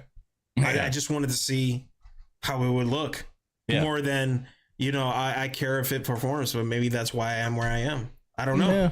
Yeah. I don't know. I don't either. I don't know either. Yeah. But I do think that it's like, I do think it's something that it worries me in our generation. Like if that so many people are results driven, like it does worry me. Like, and if people are so much, you know, they put something out like that, let's say they spent all that, I put every last dime into this and it's ruined. And now I'm ruined. Yeah. And it's, you know, it's, I just wish people would really just focus on enjoying the process of it. And that side of things. Okay, well, we're gonna, you know, the grind never stops, like for Super Rockers saying, you know, but it's true. Like if you've got to be able to enjoy the learning of it and the growing from it and all of that goes with it there, because if you don't, you're really going to be frustrated. And you know, I'm sure right now Erica is probably like saying, you know, like, well, you do get upset when things don't, and it's like, yeah, of course I do. I mean, I'm human. Yeah. But it's a level of if you put your whole identity into this, because I got so many different avenues going. I mean, but if you put all of your identity into this and then it doesn't fail, that means you fail, and it doesn't. It really doesn't. Yeah. And there's so many other, like I said, there's so many solutions to this or other things to try. I mean, that's why, like, we're talking about it. I mean, I've been doing it for 2 years. You're probably in the same boat, close to it, a year and a half or whatever it may be. And it's like, we're just at the beginning of this. Yeah. I mean, you know, people go to, you know, if you think of school, you know, you think, okay, high school, like, you know, starting at the beginning, okay, that's 12 years to get you to high school, K through 12. And then you got 4 years of college, and then you got 2 years of grad school, and then you have work experience doing whatever it is. So it's like, you know, if you think of that, like that's a lot of time that's involved and wrapped into learning something or getting good at something. And it's like, we just started this whole thing and there's no roadmap to doing it either. No. Like, okay, yeah, you want to be an accountant. Like, okay, well, you take this class, you learn this, and you become an accountant. Like, that's okay. And then now it's like, be a streamer. It's like, huh? Like, I mean, I guess I can watch, you know, Mr. B stuff and look at his little thumbnails and his titles or whatever content creator out there that's in your lane. Which I would suggest some of that, the benchmarking of some of that. But then at the same time, it's like, you don't want to be them exactly. You've got to be you, or you've got to be whatever character that you're created. Yeah. And be authentic, because that's what people want. People want, you know, authenticity to a certain degree anyway. I always say that, and then I'm like, yeah, but then there's reality TV that exists, which is totally, you know, there's a lot of fake stuff going on. Reality TV, which is, I almost think that's the beauty of sports, like to tie it back into all the way back. That is the greatest form of reality TV is sports. If you really want to think about reality TV, it's in real life. You don't know what's going to happen, and here things are happening. Oh my God. Like, you know, let's watch this. So, but that's a great way to put it. I didn't even think of it that way. Appreciate you, like, kind of unlocking that for me, because, you know, like watching my wife go through college, she didn't really finally get hired until years later. You know, now she's finally like seeing the fruits of that. So I guess that's one way you can definitely like make an analogy out of it. Like, you've been doing YouTube for X amount of years, and then finally you really start to see some genuine results. Yeah. Right. Yeah. It's a very good way to put it. Let's say that she was in school and a freshman, a sophomore in college or whatever it is. She wasn't asked to perform as an accountant as a freshman. Right. You know, she wasn't asked to have successes at that point. Right. She was told, like, hey, keep with the program, like keep learning new things, keep learning, you know, and there might've been grades along the way to track the progress of it, because you have tests and you have grades or whatever that happen over the course of time. But, you know, yeah, she wasn't asked to, you know, all right, Fortune 500 company, you're an accountant, ready, go. Like, it's like, oh, like, you crash and burn. Yeah. So we're just at the beginning of it. I just think we just got to keep learning. Yes, and that's what Mr. Beast said. Speaking of the Beast, he said, "Look, man, like if you're gonna be me, it's just not gonna happen. I've got teams. I've got the best cameras. I've got literally an infinite budget." He literally said, he was like, "The only way you're gonna stick out is if you're somebody different than me. Don't be me. You can't beat me." Like, that's right. I was like, But is he wrong? Right? He's not. Like, no, yeah, no, he's exactly right. Yeah. And to be honest, like, you know, shots fired at Mr. Beast right now. But I don't like, I mean, I watch it and like, I don't particularly like see him and go like, wow, he's really entertaining. That's why he's like, not really. Like, I mean, his stuff is cool. Like, there's some really cool stuff that he's doing. But like he himself, like as a guy, like I'm like, I don't know, like he's just, it's you know, the concept of the video, I think. Yeah, like I mean, all that is like the part of it. But like if you introduce, like, say you introduce like Ryan Gosling is now like Mr. Beast and he's playing, you know, like whoever you want to have, like it's like, just imagine like how insane this really could have gotten.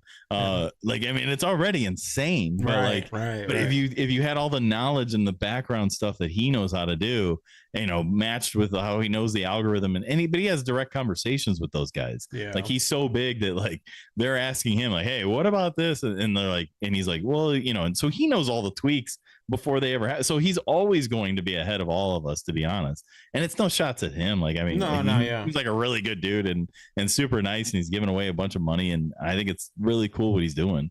But it's, you know, at the same time, I'm like, you know, the fact that dude made it, I'm like, well, that's kind of interesting. Like, Like, no, I mean, you're not the first person I hear kind of bring that perspective into light. And yeah, I mean, he's not like a Bill Burr, you know, he's not like a Ryan Reynolds personality. No, you know? that's what I mean. Like, not at all.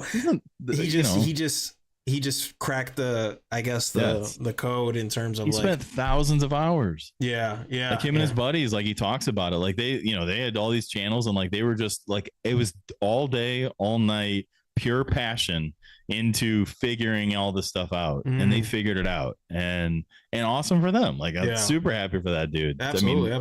You know, he could be a villain character. Like he's not. Like thankfully he's not. Like he's not a horrible person. Like, no. That's doing all this. So that's what's awesome about it. That like, does help. That's cool. It does help that he's not like a complete, you know. He could be doxing all these people or trolling people or sending, you know, doing all these crazy things to people, and he's not. Like he's given $10,000 to some random person in a Walmart. Like, I think he gave someone cool. like a house for Halloween. I mean, it's just it's crazy. Insane. I mean, it's just insane. He's doing insane things, but it's not like to the negative. You know, he's not burying people and doing horrible things. No, thank goodness. Yeah, that's what I mean. Like, because there are creators that do that. There are some that quite literally do absolutely anything horrible just for that attention, and I think that really needs to get weeded out quick. Yeah. It does. I saw your interview with Rex, I think, about that. Because he's got somebody that's, you know, created a separate channel and done all that stuff to him.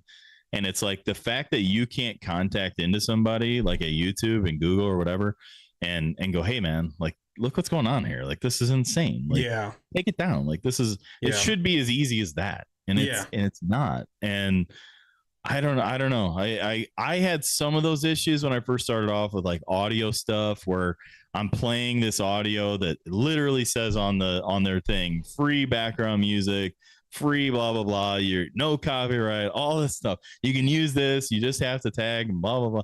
And then as soon as you do it, then you get all these copyright claims and stuff. And it's just all of that was a lie and all of it. And it's just like, gosh, like that is so you know, and then you dispute it, but if you dispute it and you get strikes, then it's a really gray area. Then they can kind of like hold you hostage for your content. Then but it's just like you contact somebody about it there and it's like you get nowhere. I mean, you get absolutely nowhere with any of that part of the process. So I don't know, man. That's the part of it where hopefully they can, you know, but there's so much content. Yeah. Like, how can they keep control of it? And I don't know if they can. I mean, I don't know if it's even reasonable for us to expect that, you know, but I guess we can just hope, I guess. Yeah, we can just hope. Yeah. Yeah, when I was talking to Rex about that, like he made a good point that like people are going to desire authenticity. Yeah. And I think that is what's going to thrive, and people not like, because everyone's just playing it safe. And I don't think that's necessarily a bad thing, but like you, for example, right? Like you're not out here seeking to like offend everyone and like say the most controversial thing possible. But at some point, during Oh your yeah. stream, you're gonna have to get to the ground reality level and say, look, man, I know you need some advice. Let me give you some practical advice that would Yeah. help you. I think that's awesome. Yeah. And I don't know what it's gonna take. I don't know what's gonna happen at some point, because I was under the impression that maybe YouTube kind of wanted to like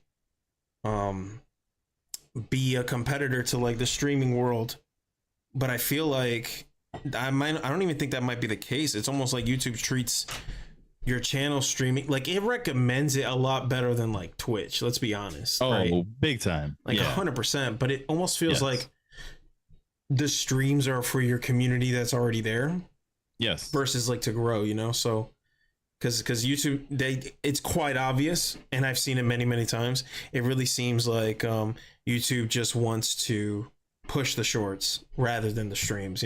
So yeah, I don't know. I think I agree. That is what they're doing. I mean, they want you to keep watching and watching and watching, and I do. I think the videos and I think the shorts are where it's at right now.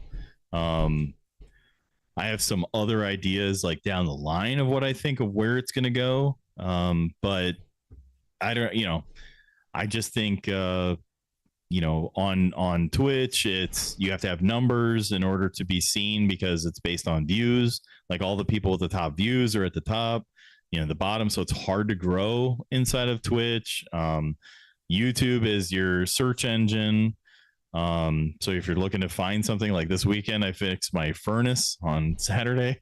Yeah. So it's like, hey, YouTube really came in handy right there. I mean, the guy literally told me what to do. So I was able to, get in there and fix my furnace. Like it was kind of neat. But at the same time, I don't know. I mean, I think I don't have any, I mean, like I said, like the answers to how to do these things, like people will ask like, what can I do to vote? I'm like, man, I don't know. Like just keep grinding. I don't know. I don't know what the best advice is. Yeah. I definitely don't think it's buying a bunch of equipment and quitting your day job. I mean, you still have to work and you still have to have experiences in life. And, but I it's hard, man. This is a hard world. Yeah. Have you felt like, do you have I know you said you've been thinking more of like clipping streams and making videos out of it. Do you got any other plans for the future? Where do you want to see yourself, down the line? I've had people say like, oh, coach, I think like at some point, like you're going to have like 1 million subscribers. You're going to have, like I really could see like something happen. And like, I always usually respond to that and going like, man, that seems scary to me. Right. like to have all that. I mean, it would be awesome. Like, of course, like that'd be really cool. But right now, like with my, like the whistle that I have, like, when I see bozos, like I want to be able to get them out of here. You know what I mean? And so it's like with 1 million people, how are you gonna get bozos out of here? Like, how are you gonna be able to craft that community to where it's a positive? Right now I feel very comfortable with it. Like our people are super positive. They're really helpful. Like I just love it. Like I love our people. And so it's like, but like if you grow to that level, it's like, and then, they'll say things like, coach, are you going to remember me? Am I going to be I'm going to be an OG. And I'm like, all right, yeah, I guess you'll be the OG. It's like, you'll never forget those people, but it's at the same time, it's like, oh man, I didn't even, to have that kind of a thought of like having that many people, or like you go to the grocery store and you get stopped a bunch and stuff. I don't know if I'd want that. Like I kind of, I like having,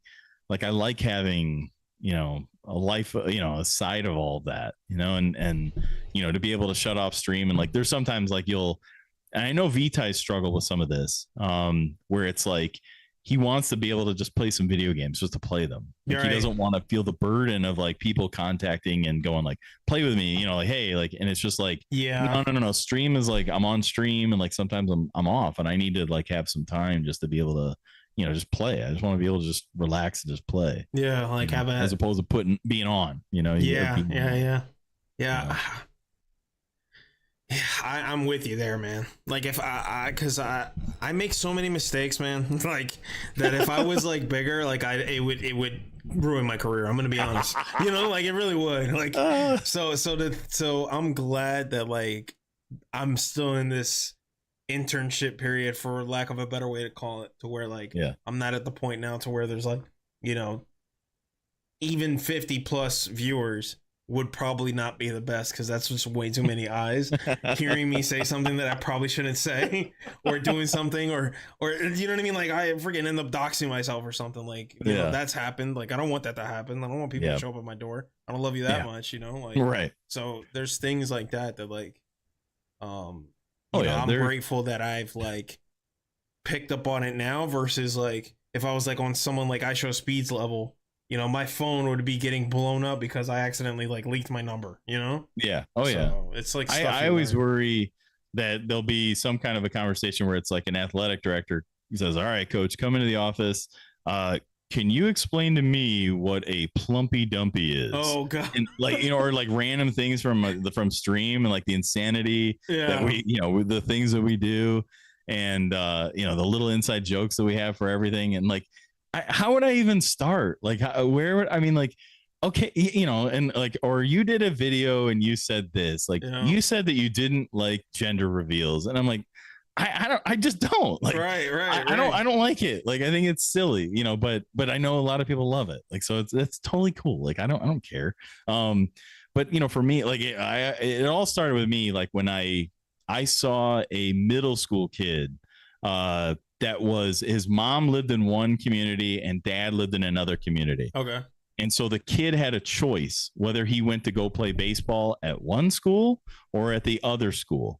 And I'm talking, they brought in an 8th grade kid and made him eat a cupcake to see in the middle of it what school colors he ended up having, to see what school he went to. And I just go, this is insane. Like, this whole world of all of this is just, you know, and so then like all of a sudden, like, then I'm like, all right, you know, and another thing, you know, about gender reveals, like, you know, so like, I, you know, of course, like you know, I'd be in the same boat. I'd be canceled in 2 seconds. Like if I got any bigger, and then I'd be, you know, cause I'd have to just say like, well, this is how I feel. And then, you know, like I said, like there'd be some athletic director go, did you really say this? Yeah, I guess I did. You know, I guess I did. Yeah. I'll do a Trump impression in like in a restaurant, I love that. Or wherever. And, you know, my girlfriend's like, you have to stop. You cannot do that. Like, people are not going to be okay with that. And I was like, well, they're okay with it in Indiana. Like, they're just not okay with it in Illinois. Like, you know, let's be honest. Like, this is the reality of this situation. But like, to me, I'm like, I just think the impression's funny. I don't care either way politically. Yeah, I really don't. I really don't care. Yeah. Oh man, I'm so glad you brought that up. Mm-hmm. Yeah. I'm sorry. My wife, she brought me a nice refreshing, a nice refreshing soda. She's like, I want to share this soda with you before we go to bed. So here I am. Cheers to everyone drinking soda. You know, we don't really drink alcohol. He's cracking. I mean, you brought it. Yeah. But yeah, I'm so glad you brought that, because I feel like a lot of people assume there's some political affiliation with Trump impressions, and it's like, that's not the case at all. No. Or they like just think the worst, and I just think that's so annoying, because like, that's funny. Like, impressions used to be something everyone could just laugh at. You know what I mean? Like how, where do you draw the line, right? You know, you have let's say you have like I'll shoot it. I'll just go for it. You'll have like a liberal leaning comedian make like a George Bush impression. Yeah. And we're just going to all be upset all the time because you know, that he started the war, whatever you want to say. Like, yeah, right. Can we all just like loosen up? I don't know. Everything does not have to be political. Like, you can't have a discussion anymore. Like, there's no discussions anymore. And there's, you have to fit into categories, and there's so many parts of this in our lives where they're pushing us into these categories, and it's not okay. Like, I'm a human being. Like, I can think for myself. Like, I don't have to, just because I think this on this subject doesn't mean that I don't totally disagree on this other one, even though the blue team or the red team are thinking this way or that way. I'm not on one of these groups. I don't care. I just want to find the truth. And I think that's the hardest thing nowadays is just finding what's true and what's not true. And because I don't know, like, anytime like somebody has a debate with me and they'll say like, oh, well, these are the statistics behind that. And I go, okay, well, where's that from? And they're like, well, it's from this thing. And it's like, well, that's, you know, usually that is either right, you know, leaning, or that's left leaning. And so I don't know if that's real. Did you do the actual like, well, no, I didn't do any crunch any of these numbers. Or it's like, well, then you're just spouting off what other some, smart person or whatever it is, or with their agenda and what they're saying. Like, so you don't know. None of us know. Like, and I saw a podcast at one point with Joe Rogan and Elon Musk, and like they were both like looking between each other, and they were like, so where do you get your news? And I'm like, I don't know. And it's just like, wait a minute, like this guy is, you got a billionaire and a billionaire. Like, so like, and really intelligent and like, or at least like intellectually curious, like on Rogan's part. And then you've got, he's very intelligent. Like, let's not, he always says all the time, like, I'm just a dummy, and I'm like, yeah, okay. Yeah. You're a dummy. You're super smart. But at the same time, you do have like, I like the fact that he does put on people that are way smarter than him. And I think that's really interesting that his ego is low enough to be able to go, okay, let's have these people on. And I was like, that's really interesting that he does that. But he'll have Neil deGrasse Tyson on, he'll have Elon Musk, he'll have some big people and that are very intelligent on and give their point of view, but then he'll bring somebody on 2 weeks later with a totally different point of view. And I think that's interesting, at least to me. Like that part of it is all interesting, that at least we're hearing different sides of things. But then at the same time, you cannot trust what they're telling you is the absolute truth. And we don't know what the truth is anymore. It used to be that we would have at least some basis of facts that we could all kind of go, okay, well, here's the facts. Now we can take that from there and go like, well, I feel this about it, or I feel this about it. And then we both shake hands and we can, okay, agree to disagree. Like, that's cool, man. Like, I have no problem with that. But now it's like, I think people at one point were very religious people, and then they've kind of switched into their religion is now inside of these politics, and they're the head of whatever political party it is now their Jesus. And it's really warped, this whole thing, because it's not viewed as a difference of opinion. It's a different religion. And we're obviously, you see in the Middle East where there's fighting going on over this religion or this disagreement of, my ideology in a sense. And so people are really taking it down to that level where they are really, really believing all of the things that are being told to them. And but we don't know what's really true. Like, we really don't. We truly don't. Like, and that's the part that I always drive home, is that we don't know. Like, we really don't know until, like, my mom is like literally stopped talking to my brother, stopped talking to her brother because they voted a certain way.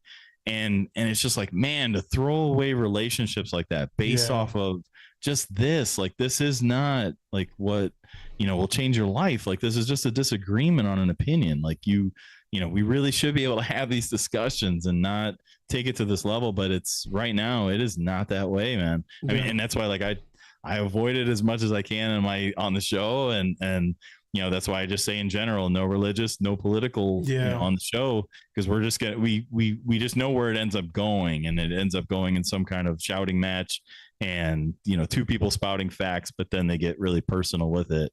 And it's like, it's just not worth it. Like, let's focus them on some other things, and we'll have some fun and laughs and, talk about some other things. But where we're at. Yeah, my response would be twofold. Like, one, I noticed a lot too, when people cite sources, I actually like to read those sources. So if you're gonna give me a source, you got to be careful, because a lot of times when you actually read it, it is not concrete. It's just an interpretation of the data. Sure.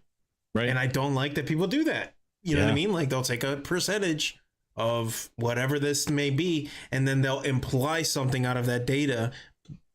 Okay, but that's just an implication. It doesn't explicitly say it's because of X, Y, Z. So, and if anyone still is listening, which we appreciate you if you do, if anyone ever gives you some type of data or any type of research, actually read it. Like, take the time and scroll through, and then realize that a lot of the time people are just making implications. It's not actually like, concrete, this is what it is, And then the second would be, like, like me even being Christian, like, I have to, at some point, you have to concede that, number one, not everyone's going to think the same way as you, and making them feel that bad about it is not the way to go. Because at the end of the day, like, we have to have some type of, like, mutual understanding and respect so we can live together. Because at the end of the day, that's what we have to do, right? We have to We have to find a way to live together. And me like Bible bashing you over the head is not going to accomplish absolutely anything. What we have to do is find like a middle ground to where like we can both agree, like, all right, we shouldn't murder each other. We shouldn't steal each other's stuff. Right. Like, and I hate that it's gotten to the point, and that's like a smaller example.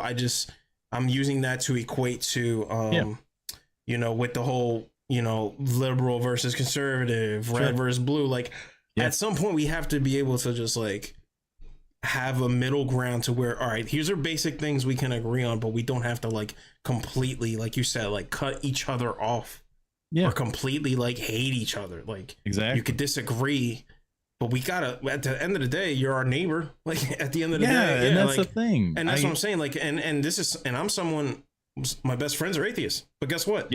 We both agree, hey, we shouldn't probably, we shouldn't bully people, right? We shouldn't, you know, murder people. We shouldn't hurt people. We shouldn't lie. There should be a little bit of honor, a little bit of loyalty. Like, I don't see why. I don't know how we lost that, because, and I'm gonna stop ranting because we'll go all night. No, I like that. But you know what I'm saying? Like that's what America was, man. It was like America is a testament to like a miracle, because there is no way, like if you go to another country and you say, oh yeah, we live in a country where Christians, Muslims, atheists, Scientologists, Buddhists all live together and they don't kill each other, you'd be like, I'm sorry, what? Yeah, like again, like you brought up earlier, what's happening in the Middle East, case example. That's like the norm. Like they normally want to murder each other, so the fact that it's even happening, it's like we got to tap back into that. We need to tap back into the fact that, look, we've all got mutual understandings. Let's remember that before we start like degrading our humanity. Because again, you don't have to be like a Christian to understand that. You know what I mean? Even though like I believe it's taught to me by God, it doesn't mean that someone who doesn't believe in that is less than. You know what I'm trying to say? Like I don't know, and I don't know what it's going to take to get back to that point. It sucks. Yeah, I don't either. And with streams, like you could just to tie it into streams with that. It's think about like the loudest people in the room.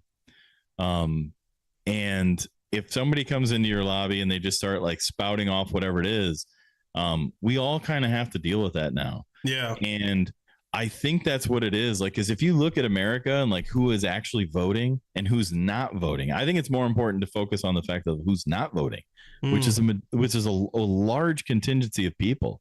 It's like the silent majority is what they would refer to it as. So you really have like a situation where the blue team only has about 20% of people voting for them, and the red team only has 20% of people voting for them. So you have 60% of people just not really, you know, because they're frustrated. Yes, they're frustrated, and they are your neighbor. Like they are, you know, and it's not to say that they don't have leanings one way or the other or opinions one way or the other. They just don't want to get involved in the shouting match. Right. And so the hardest part is like minimizing, like, because everybody's got a microphone, you know, nowadays, especially with social media. So like they all have platforms. They all feel like I need to put my opinion out there, and it's life or death, like whether or not you're either on my side or you're not. And it's like, oh man, like that's because to add on to it, it's so much easier. And I'll let you go. Like it's much easier to just say I didn't vote. Because think about it, you don't have to. There's no presupposition.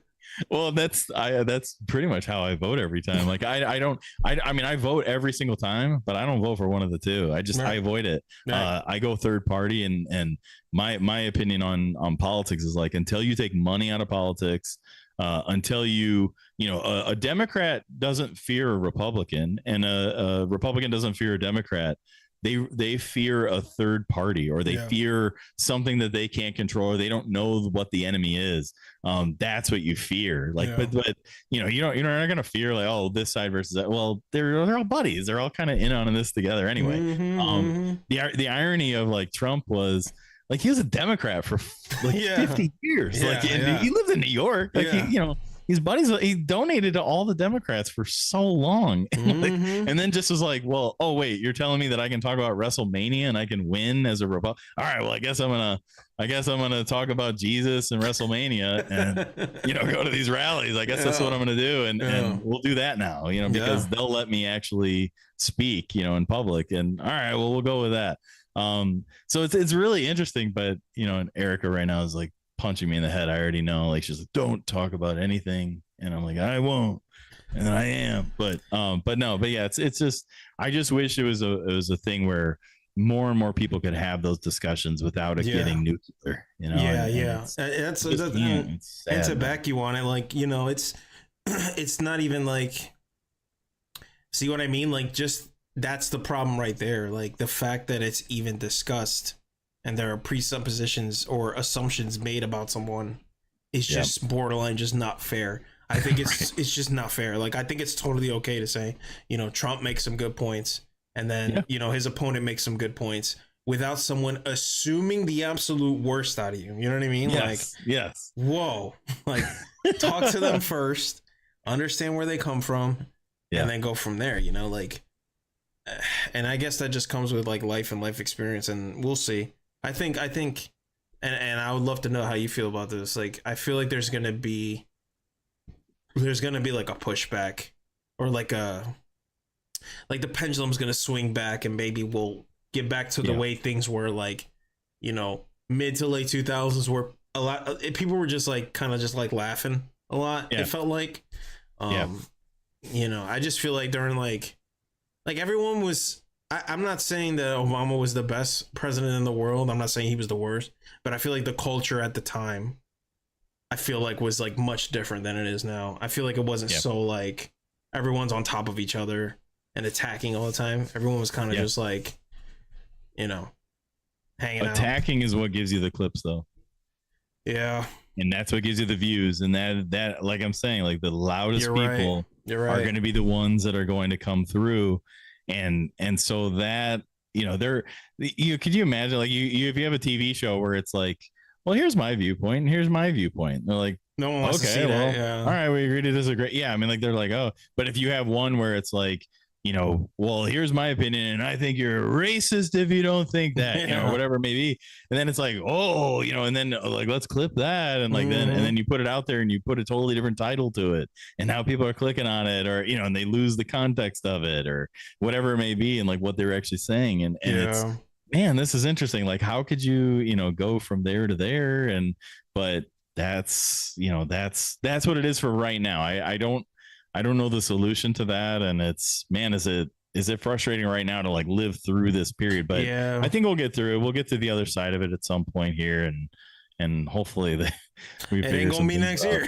No, it is not. It ain't gonna be tomorrow for sure. No. Yeah, it's probably a decade, decades, to figure some of this out. But you also have to figure out that like all this stuff is new. Yeah. I mean, with cell phones and computers, like, people have to understand, like, I'm 42 years old. I learned how to type on a typewriter. Like, so like, put that in perspective. Like, I didn't grow up like in my household. Like, I had some video games and stuff, like the original NES, like, of course, like, came out, whatever it was, 80, 84, 85, 86 in there. So like, yeah, like, I grew up with some of that, but like, dude, I would go outside and play. Like, I was outside, I was riding bikes, I was doing things like, and then like, I didn't have a cell phone until I was in college. So it's like, I grew up in a world where I saw both. And I think now we're just starting to learn all this stuff, like, in all these things and how all these emerge and all the changes that have happened from that period to this period. There's so much change that's happened. So like, we have to figure these things out over a normalization period to be able to get there. So like, I think we're just still figuring it out. And I mean, hopefully we figure it out sooner than later, though. Yeah, I mean, but yeah, man, I would love that. Because the divisiveness is sad. Yeah, it starts with that, like, just, I think stigmatizing it, keeping our communities in check, making sure that there's a difference between passion and toxicity, right? Yeah, absolutely. Like, all that starts on the ground level in it, and I don't know what it's gonna take, because like you said, there's just too much incentive and reward for being hyperbolic. Yeah, it just pays to be hyperbolic. You're absolutely right, and I hate that. I hate that so much. But at the end of the day, you just gotta kind of look at yourself in the mirror. At the end of the day, I don't know how they do it, because a lot of the times what you see is they don't even mean what they're saying. They're just doing it because it pays. Yes. And now that social media is a career. Absolutely. Yeah. They're going to do what they got to do. So it's like, do you blame them? It's Right. such a complex thing. Yeah. It is. It's hard because it's, oh, did we lose it? Oh, I don't think so. Okay. Here, there we go. Okay. My screen just kind of wigged out. Oh, no problem. No problem. Yeah. It's, I don't know. Like think about it. It's like, imagine, I mean, you've worked a job. I've worked a job. Imagine if you lost it because you weren't doing what you were supposed to do. Yeah. You're letting people down, Yeah. Yeah. So it's crazy. Yeah. Yeah. But I love it. I love speaking on it on this level because the optimistic part of me believes that there are people out there who share that same value and would like to come here, regardless of who they are or where they come from. So we'll see. But yeah. Until it's decentivized to not be, I don't know. That the only way it changes with the culture. Like people eventually are going to be like, hey, can you not be so extreme and call everyone a racist because right.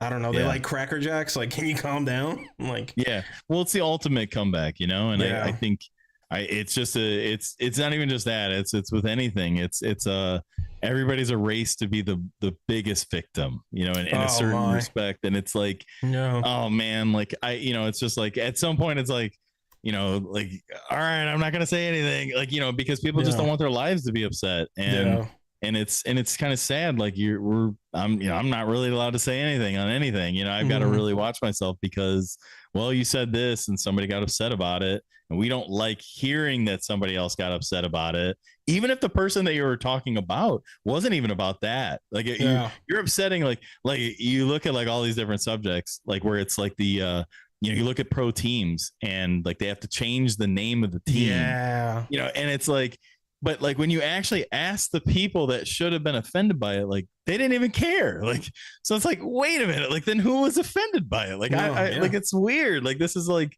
but then it's like, well, that's they're not okay with it. So, but wait, who is not okay with it? Like the people that feel bad for the other people. Like, wait a minute, like that doesn't make any sense. No, like, it doesn't. Yeah, you're absolutely I don't right. know. I don't understand this. Like, so that's why it's always just I don't know.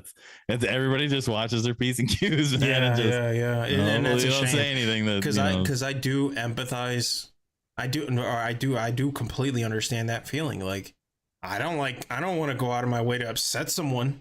Exactly. Right? Like no one wants to do that. So a lot of the times it does come from a right place. I just think at some point you got to speak up. At some point you got to say something, but you can't just live your life and just, well, I guess you could, but it just depends on how you want to be. But at some point, like you said, like we got to actually have a serious conversation. We have to talk about, what this is. Like, this is a problem, we have to acknowledge that. So, I'm with you there, man. Like that was really not a problem, but I guess they got ahead of it under the guise of they don't want to hurt anyone, I don't know. I don't know what's going on with the execs heads. I don't either. I don't know. But, I mean, and we'll see what it all comes down to. I know, like, it was funny. We took our baseball team down to Georgia and we went to an Atlanta Braves game. And, but like every game, like they have some sort of tribute, like to, the community of Native Americans, that are there.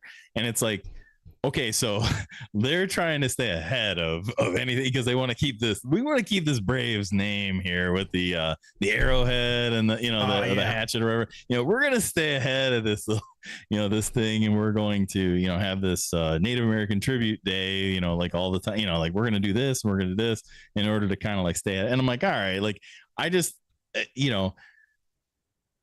doing it for the sake of being able to do this or that is the part where I find disingenuous. Yeah. Like that we're going to celebrate our veterans like this one day, and it's like, we're going to show, oh, look at this. Like we wrote a check for 10 grand. And it's like, look at us. We're the greatest, we're the best at celebrating our veterans than anybody. And it's like, what happened the other 364 days, dude? Like as companies and stuff like that. It's like, yeah, you kind of, I always looked at it like companies that would donate we donated $1 million to Make-A-Wish Foundation. And then they spent $29 million telling you that they donated $1 million to Make-A-Wish. And it's like, you probably could have just donated all of it or, whatever. And it's just like, how good are you really? Right. Or are you just kind of putting this out there that, but I understand, like, they want to keep their little, piece of the puzzle. So they're going to do this, and that's okay too. Like, I love the strategy of it. So that's fun. And sure, okay, there you go. There's your strategy, and you're going good. That's fine. You get to keep your name. That's fine. Yeah, All's exactly. good. You should be able to keep your name anyway, like, because it's kind of cool. I think it's kind of cool. Like, I'm like, that's kind of neat. Like, people can learn about like certain histories because of those names. I'm like, that's kind of neat. Like, you can look at this, or like, even if it's a controversial type statue or whatever it is, you can look at that statue and go like, wow, this is how it was. And like, people were insane back then. Like, they were actually doing this, and this statue exists because the people of the South wanted to blah, blah, blah, blah, blah. And it's like, whatever. And it's like, yeah, they were insane back then. Like, what kind of who would go behind all of that? That's ridiculous. But it's cool. Like, that kind of history is kind of cool to me. And that, like, man, like, this is kind of neat. We can learn about this and how it used to be and how it's not like that now. And we're a better place for it today because we're not like that. Like, Yeah. it's kind of neat. But yeah, just like, I think just to, eliminate all of those is like, wow, like, that is, we can't say it. You're not allowed to say that. Yeah. I don't know. It's a weird world, man. Yeah, it really is. It really is. It's good though. Like, at the end of the day, it's a good world though. And we're getting better and better. Like, as much as I know people are lonely and I know people are sad, especially at times. And I look at it like younger boys, like, and young men, navigating through this world, like this social media world and everything. They're at biggest risk. And it's sad to see. I've had players that were on, suicide watch. I've had players that were a lot of things like that. And there's a lot of that going on, and these depressed kids, and they're battling things. Not just boys, but girls too. But I think a lot of it's boys. Like, I'm around a lot of boys, so it's like, of course. Yeah, naturally. Yeah. But it just is. It's like it's still a great place. You just have to keep working, and trust me, things are going to work out. If you keep putting in the work and you keep loving everybody around you, things are going to work out, man. Absolutely. Yeah. Authenticity and just treating people with fairness, I think travels a long way. Yeah. That's what's sustainable. But that's beautifully said, man. How you doing on time? How you looking? It's whenever you want to. Okay. I want to respect your time as always. No, I'm good. Yeah. Outstanding. Listen, I don't know if there's anything you'd like to bring up, anything you'd like to say, because if not, we can definitely go on to some viewer questions. Yeah. That's always a fun segment. So if you're steer here guy, if you're still steer here, yeah, I can't talk. If you guys are still here, and you got some questions for Coach, I'll keep an eye on chat and we can go through them. If there's some subjects or pieces of advice you'd like to ask our good friend Coach, definitely throw them in the chat if you'd like. I got some rapid fire questions while we wait for them to cook up theirs. Yeah. And my first would be, so you started with the classics in terms of gaming. Do you have a favorite game, favorite genre, or favorite like memory from video games? Because we didn't get to talk about it too much, but I'd love to hear that. I think like whenever I'm asked this, I always go back to N64 with Mario 64. I think that changed the game. Like when you added in the 3D element of everything, and just the level of I don't know, everything was put together with all the characters, but then the gameplay was like, man, like we're in 3D here. Like this is this is so cool. And the joystick was different. Just everything about that world, like when it switched over to N64, I think there were leaps that were just taken during that time. So like that would be, I mean, I appreciate the original NES, of course, but I think that Mario 64 game was just a difference maker for going forward for everything. Yeah, it was mind blowing at that time, man. And is that what like solidified your love for gaming, you would say?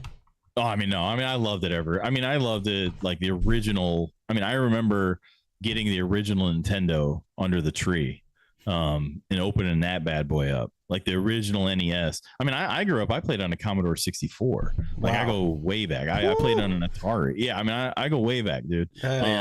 But no, the original NES, like playing that, but it's like I said, like we had like that was for rain days, dude. Like we played that in the winter, like when it's snowing. Like I mean, we would still go sledding and everything, but it's like at some point it's like, all right, when when you're freezing, your hands. Yeah, are of course. Yeah. Let's get inside. But we would have tournament, like when it would rain on days that we'd have baseball tournaments, like playing, and all these different games like RBI and but I don't know, trying bases loaded. We played and double dribble, and I mean, dude, we had so many things going on. But I don't know. I love my childhood, man. Like, and that gaming was super fun back in that. And then I got away from it.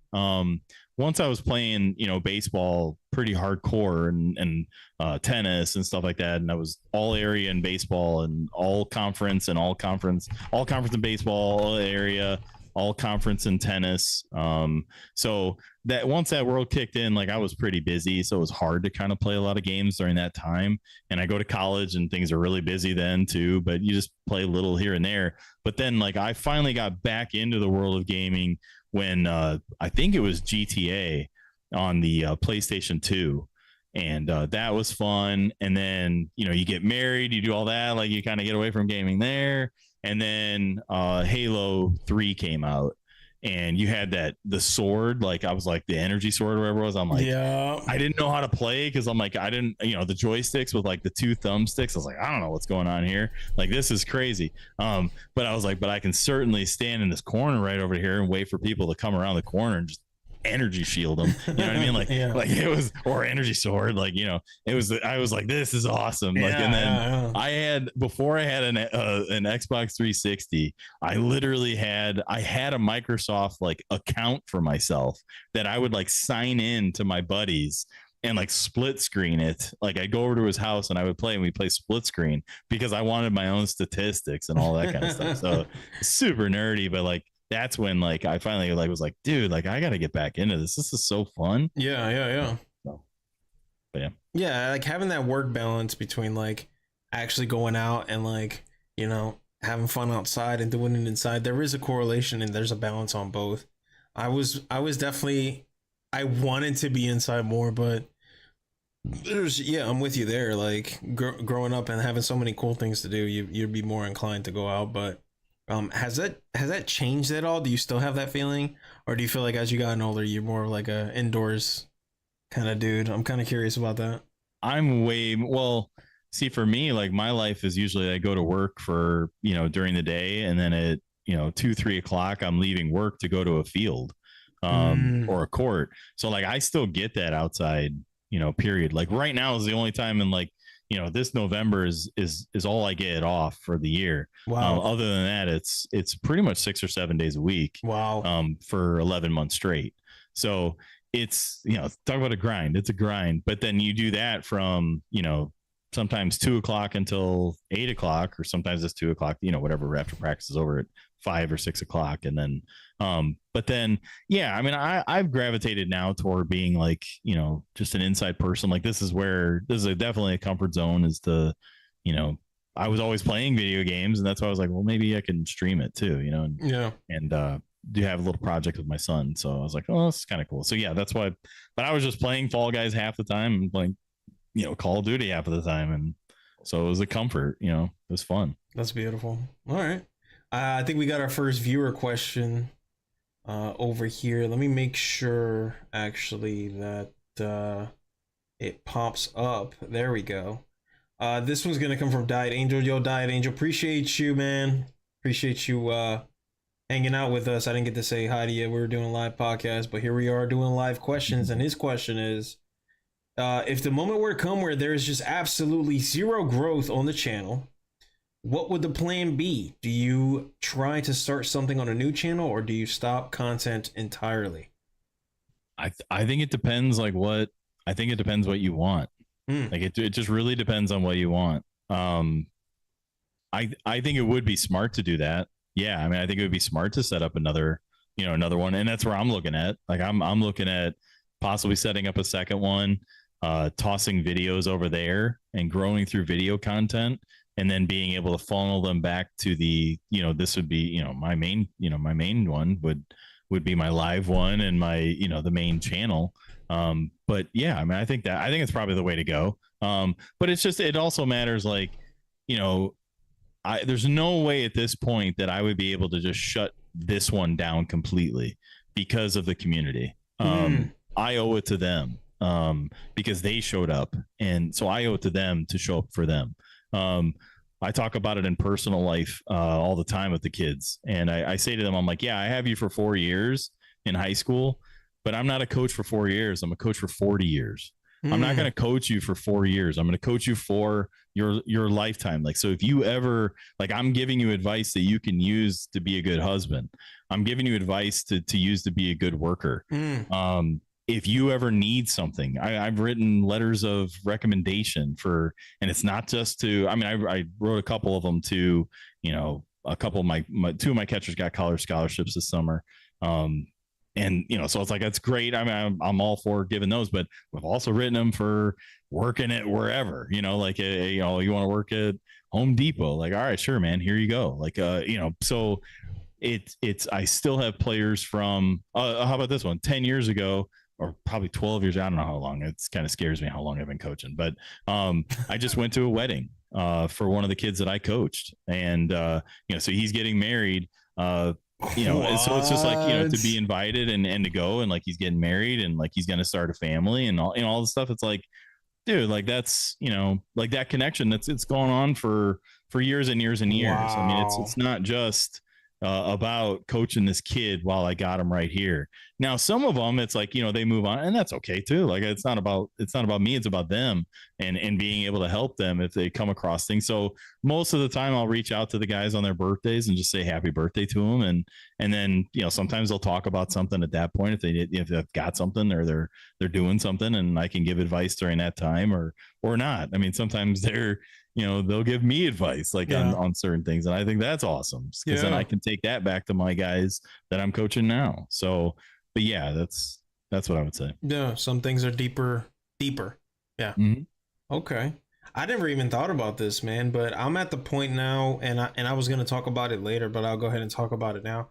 I'm at the point now that where, like, if that happened, I think I would, and I'm more leaning towards this now, and I'd love to hear what you think about this, Coach, but I'm at the point now to where, like, I'm kind of looking at this channel as like a journal.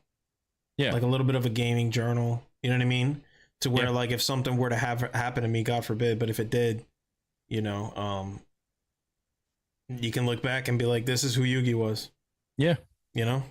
Yeah. That's kind of with the technology, it's actually kind of scary, but they'd probably be able to create you, dude.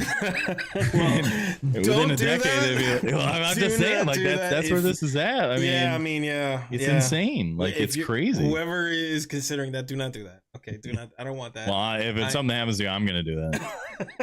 I mean, there'll be sometimes I need to reach out to Yugi. You know what I mean? So I'm gonna have my own little Yugi chat bot that I'm gonna be able to reach out to. Yeah, Yugi bot. That's the name of your new channel, by the way. Yeah, like that's kind of, I would say that's kind of like where I'm at with the channel. Like I wouldn't stop making content. It would be more journalistic, more like, you know, here's where I'm at with like gaming, because gaming's been a part of my life my entire life. I can't drop it. I'm sorry. Like I can't, like, there's like when a new game comes out and I'm excited for it, and I want to talk about it, and I want to play it, and I want to, you know, make content on it. And look, if nobody wants to watch it, that's fine. But you know, I was explaining this kind of like in an update video, and I was saying, like, sometimes I'll watch my own shorts back and it makes me smile. Like I would want, if I could share that with someone, I'll do that. Yeah. But if you don't like it, it's not really for you. Like, it's really not. Like, there's like a cool moment, like, you know, especially with the last Spider-Man game. Like, if you grew up with the comics, you grew up with the show, like seeing Venom realized so well, like, I really love it. So I want to clip it. Like, I want to go back and be like, remember when they made Venom and Spider-Man 2? Look how cool he looks, you know, like 30-year-old man acting like a dork. But hey, it's the truth, man. I don't apologize. That's cool, man. Yeah, man. So that's kind of where I would answer that if I could. Erica stopped and she said to you, I guess she was directing this towards you, adding on to what you were saying. She's saying, I think people like the interaction with you, so videos wouldn't allow that. So I think you need both. Yeah. Yeah. Because live streaming, it's a literal live conversation. Yeah. Yes. She's not wrong. She's exactly right. And it's like, and that's my purpose. Like, you know, so like if you get back to what the purpose is, but if you're helping the same, you know, you can help 8 people or you can help 80,000 people or 8,000 people, whatever it is. So it's like there is something to that. Like if you're not able to reach new people, you're not able to reach new people and help people. Like, so if my goal, and it is like, that's my goal, is to reach players, like, and have discussion with players and be a mentor and be a coach. But if I'm not where the players are, then who can I really help? And that was always my discussion with our old school coaches. It's like, take a look around, guys. Like the players aren't here. We got 8 players on this team. Like, or if it's a tennis team or whatever it is, people aren't playing tennis anymore. Like, so you got to go to places where they are, and they say like, well, there's so many benefits of playing this way. They should be doing this. Well, they should be doing whatever they should be doing whatever they're going to do, but they are going to do what they're going to do.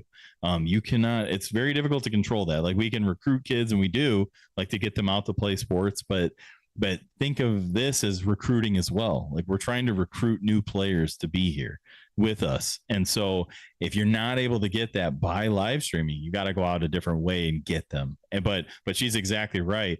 You have to get them back. And then that's when you want to do the lives to be able to have those kind of discussions, and it'll bring things up. And you might be answering a question for one person, but you're probably answering it for a lot of other people too. Because there's a lot of unspoken people, a lot of lurkers, a lot of people who are afraid to ask or can't ask it the right way. You're absolutely right about that. Yeah. And it's timeless. I feel like people can clip something, hold on to it, and then, pass it on to other people. So yeah. Yeah, you see AI faces and voices diet. Yeah, it's bad. I think we spoke about this earlier about liking Fall Guys. I don't know if you want to re-answer the question, but if you want, I can summarize it real quick. We basically said yes, we do, but the lack of themed content is hurting it. Yeah. Because I'm the same way. Like I don't hate the game. I don't think it's a bad game. I just don't see myself playing it every single day, knowing that there's other games that come out that I'm missing out on. You know what I mean? Because it's hard to, like, I do play games off stream, but it's hard to when you have a lot of like responsibilities, so. I need to make a video. I've been wanting to make a video about it for so long, and it's, it's like that whole thing. Like I just keep streaming instead of creating the video content, but I really should create it because I have a whole list of things like how to fix it. Like how to fix Fall Guys. I think that would be huge because you actually are qualified to speak on it because you've been playing since it dropped. Yeah. So you actually have like firsthand knowledge of the changes. Yeah. And how bad it was. Like the period before it went free to play, it was so bad at that time. Wow. Like there was like an 8 to 10 month window there where they didn't drop another season. You're playing the same stuff, and there's nonstop bugs because all the developers moved on to the next one.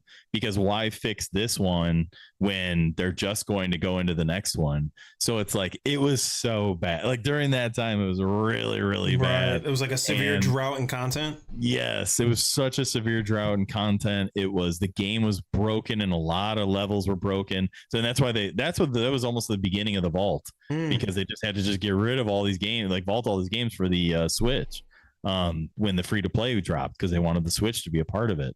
And so they just had to vault all those games but it was because it was so like there were so many bugs and things that they weren't able to address in the moment until now. Like they're finally you're starting to see some, the older levels getting brought out, which I think like Switch players are like, oh, this is awesome. We get to play, these games. There's new levels. Like, oh, dude, this level's been out for 3 years, like, whatever it is. But I guess it's good that they're finally getting back around to it, but it's like until they bring out new levels, like these creative maps are not cutting it. It's because there's so bad. They're not balanced. The drop in quality is so like apparent. Yeah, it's a shame because it's not like it definitely made up for the variety, but it didn't make up for the quality. And it's like, there's some untapped potential there. I don't know what they're gonna do. I know with the Switch too, it would be interesting to see how they like, with a little more horsepower, maybe they can like, unvault more than usual, but I don't know. I don't know. They have to go to like, so part of my video is going to be this. They can't continue on this game. They got to start a new one. Wow. They got to go to 2.0. This is done. Yeah. So, unfortunately, I mean, it's my game. I love this game. You love the game. this game's dead. Yeah. It's unfortunate, but it's dead. And the only way to do it is to reskin it. You have to reskin it, revamp it, and go from there. Yeah. But this is over. Yeah, yeah. Thanks, Unfortunately, and sometimes you gotta let sleeping dogs lie, right? Sometimes I don't know. We'll see.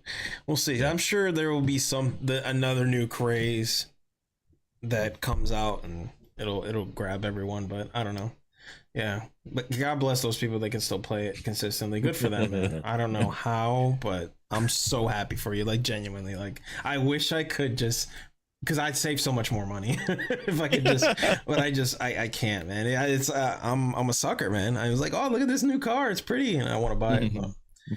Anyway, so we got a Dying Angel with an I guess it's be a follow-up. He's saying, but like YouTube can't push streams or videos both correctly, at least not yet. For peak growth, you need videos with full viewer retention. Yeah, only way to reach big numbers. He's right. Yeah, I mean, yeah, content is king. It always has been. And I guess, like, in another world, if I were to start over, yeah, I guess I would have made videos first, but right. I guess it's best to, learn from it, not do anything at all.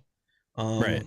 I really don't know. I don't know what's the formula, because again, like, even with my own videos, for example, like some of my most popular ones, I wasn't even playing Fall Guys. Like, my most popular videos is like me playing some very disturbing, like weird game where this guy's like in love with an old lady. Totally not cool. But yeah, I know. And I'm like, why is this so big? So I don't know. Yeah. But content is king. Yeah, you're right. I got some questions coming in here though. Ashley saying, yo, who is this guy? Stop trolling. Where do you think you'd be right now if Blue Gamer never got sick? You don't have to answer that if you don't want to, by the way. No, I can. Okay. I don't know. It's hard to look back on it. It was definitely like a whirlwind. When you're told, your son goes in with an earache, and then he goes home with some medication, and then the next day he has a bloody nose, and you go into the hospital, and then all of a sudden the end of all of that is that he has cancer. You're just like, oh, like it's a gut punch, and it's you feel sorry for yourself for about, I don't know what it was. Maybe I gave myself about a week. And then you go, all right, what are we going to do about this? And so then you just, okay, well, let's figure out good people and have good people around them and giving advice on what we can do to make this better. What's the plan? Okay, here's the plan. We're going to execute the plan.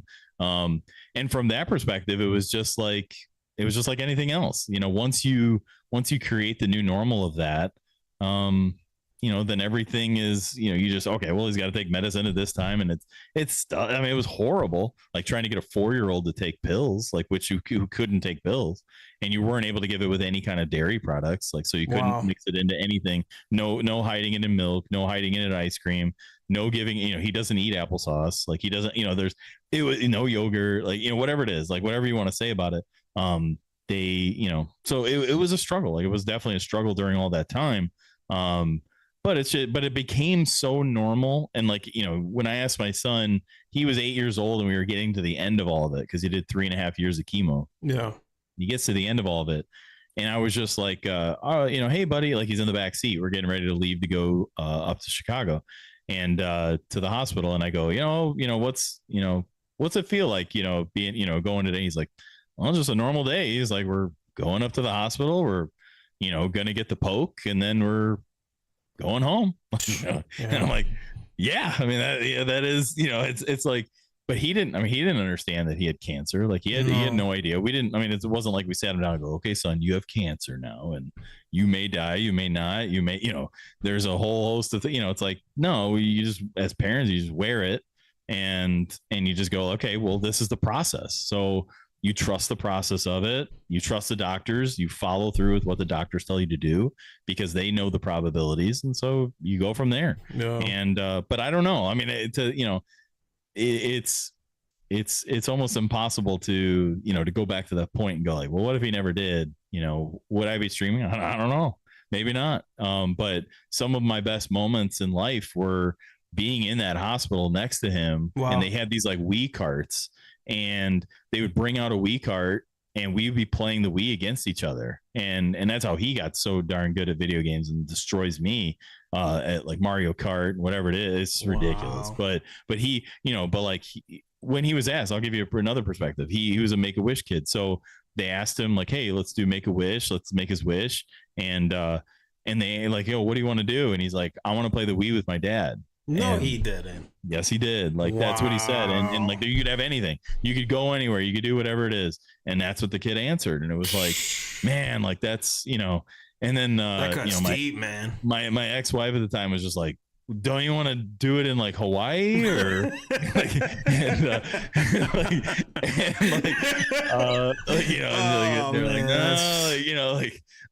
and then so like he didn't have an answer because he didn't really have like anything he really wanted to go do. Like, I mean, to me, like I was thinking, I'm like, let's go to Japan, like, and let's meet the Nintendo, like, but like he's like, I don't know, I just want to play the Wii, like that's just what he wanted to do. Wow. And like, all right, it makes sense, like, like he's pretty tired all the time, and he's got some stuff, he's wearing blankets because he's cold, and right. But whatever it is, and like, so he wants to play the Wii, man, and so like we did the typical like go to Disney, Make-A-Wish, which wasn't all that crazy, but it was a fun trip or whatever. But yeah, I don't know where I would be. I have no idea. I mean, it's to think back to, like, that time was even crazier because my dad got cancer at the same time, and on the last day of my son's chemo treatment, the very last day, the morning that he took his last thing of chemo, that night my dad died from cancer. So it's like you go on these like ups and downs, like of, okay, life, like, okay, now like he's in remission, everything's good to go, like you can go forward with life in a more normal thing, like he's still going to have checkups or whatever it is, but life can go on more normal. Okay, well, my best friend, my dad, dies on that same day, and so it's kind of like you have to ride this life of the roller coasters, like, but you have to try and be steady Eddie as much as you can be, and just understand the beauty of it. And it's like, it's not to say that I don't have horrible days, like I do, like, and it's not to say that I don't get down and I don't get depressed. I do, that happens. Like it's real, because life is real. But at the same time, you just have to just keep fighting and keep going forward and keep pushing and just keep doing things that you enjoy and get a purpose out of life. What is your purpose in life? And I tell our players that, I go, what's your larger purpose? And they go, what do you mean? Like, I want to play college baseball or something like that. I go, that's not your larger purpose. Like, what are you here for? Like, what is pushing you? And usually you get down to it, whether it be like they have a religious person that they yeah. I knocked my headphones out because I'm like really locked in listening. Okay, go ahead. Yeah. But it's like, so either they'll have like a religious person, like, I want to do this for God, or at the heart of all of it, I want to make my mom proud, I want to make my dad proud. It usually breaks down, it's only a matter of like 3 or 4 things that larger purpose ends up being. When you say why, well, why do you want to do, like, well, I want to play college baseball. Well, why do you want to play college baseball? Because I think baseball is fun. Well, why do you think baseball is fun? You keep going and saying why and why and why and why, and it usually gets down to breaking down to some basic things. I want to make my family proud. I want the name on the back of the chest, like, I want it to mean something and carry on my name's, like, my family's legacy or whatever it may be. So then once they understand that they're doing this for a larger purpose and not just playing for themselves, but they're playing for a larger purpose, they start to dial in a whole lot more. And for me, like I said, like every national anthem that I go to, and that I hear when I'm standing on the sideline on the foul line, and when we're lined up, and I look at that flag, because my dad was a U.S. history teacher, and I look at that flag and I think of my dad every single time. Wow. It puts it in perspective, and helps me push. It helps me push even further. Okay, yeah. That's why we're here. We got to keep doing this. We got to keep going. So there you go. Whew. Jeez, man, how am I supposed to follow up with that? Like, good luck. Yeah, right. No, it's it's just life, man. Like, and I don't know. Like, I don't know where it would be. It's part of your identity, but you don't choose it. So I don't know how what do you I mean, a million times out of a million, if they said like, okay, coach, you can have cancer or your son can have cancer, what do you think I'm going to choose? Yeah, Of course, I obviously. better give Yeah. it to me. Yeah. Give it to me. I can handle this. Yeah. But you don't choose that. You just have to fight, man. And you know, so it is what it is. Yeah. You better get him to the doctor's appointments. You better make sure he takes his meds. You better, there were some moments like getting on the plane for Make-A-Wish, getting on the plane, like his white blood cell count was so low that if he got any infection, he would be close to dying. And so like I was just trying to tell like the lady at the counter, I was like, is there any way that we can like get on the plane before everybody else? And then she's like, oh, here we go. Like trying to ask for special treatments. And I was like, no, I don't even want to get off first. I literally will take the very last row. Like, and she's like, oh.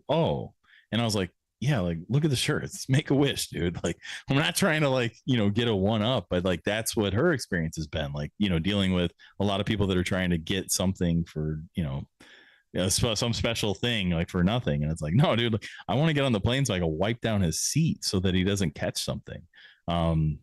This is real. And they're like, oh, okay, all right, that makes sense. Yeah, man, this is life, dude. Yeah, that's what I mean. Like,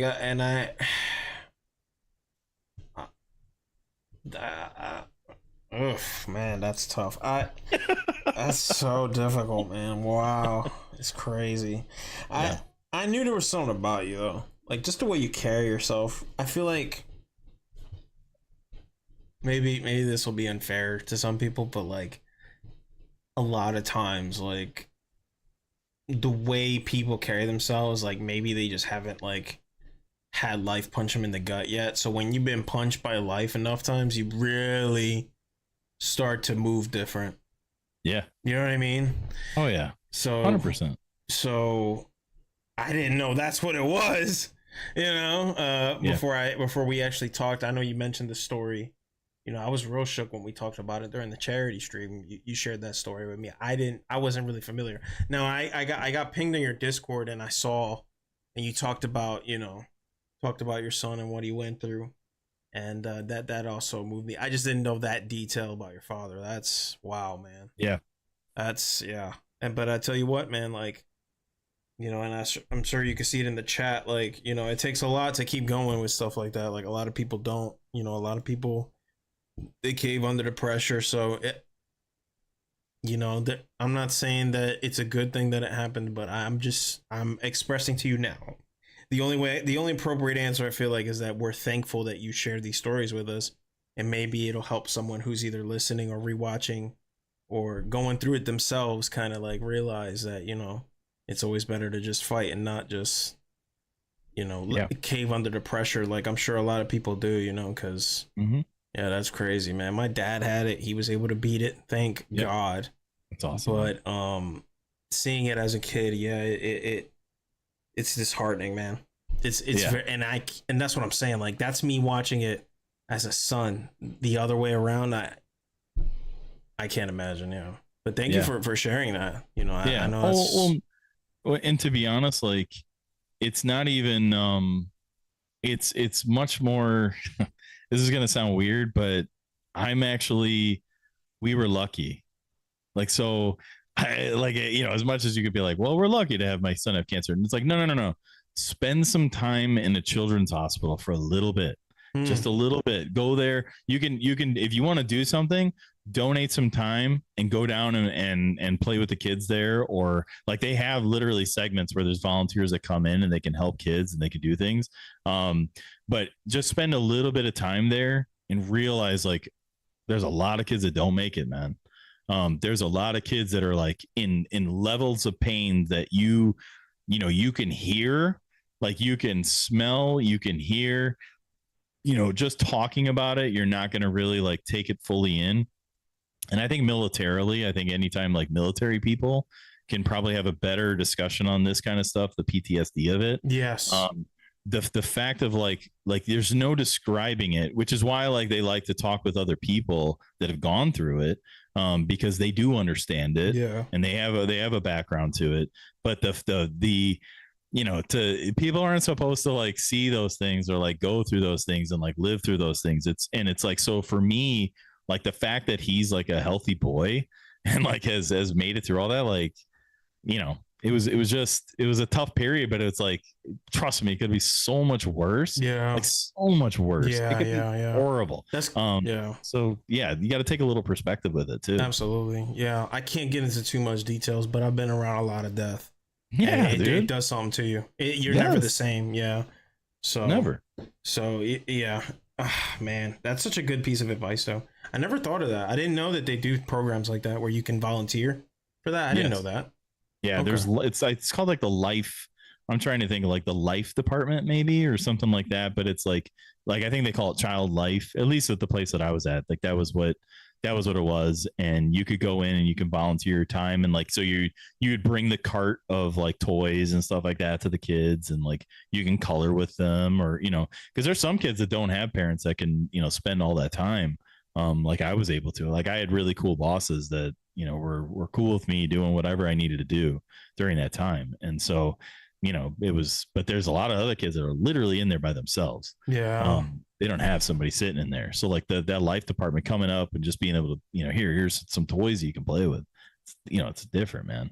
Yeah. You know, but yeah, you just take the perspective of it. There's always, you know, this is why it's like, I don't even like, you know, the victimization of it, like, or, you know, people are like, would praise it like, oh man, like, you know, coach, like you really, you know, made it through some stuff. And it's like, yeah, but like other people have made it through so many worse things than this. I mean, like I look at the military stuff, like look at your stuff and it's like, no, that's way worse. Like that's way worse than this. Like not even close. Yeah. And so it's just a different thing, you know, it's you know, and then somebody else, like you go, you know, further and further and further down the rabbit hole of, you know, who's had it tougher. Like, well, it doesn't matter. We've all had it tougher. Yeah. In some way or another. Like my, you know, kid with cancer and father with cancer is similar to the way that you're dealing with the military stuff you had to deal with. Well, somebody else has got to deal with, you know, maybe they had, you know, abuse or a father that had substance abuse or a family member that had drug abuse or had a bipolar family member or whatever it may be. Like they had to deal with that, you know, and so that's kind of why I enjoy the coaching of it, because you get a bunch of kids from a bunch of different backgrounds that have gone through a bunch of different things. Yeah. But there's still the same ways to get you to, you know, pushing forward to get to the end of having a larger purpose, of having a work ethic toward you and working towards something that you want to accomplish. That's what gets you out of bed. Now, there's some days you're not going to be able to get out of bed because you've been through some stuff and you just got to kind of take a minute. And that's totally cool too.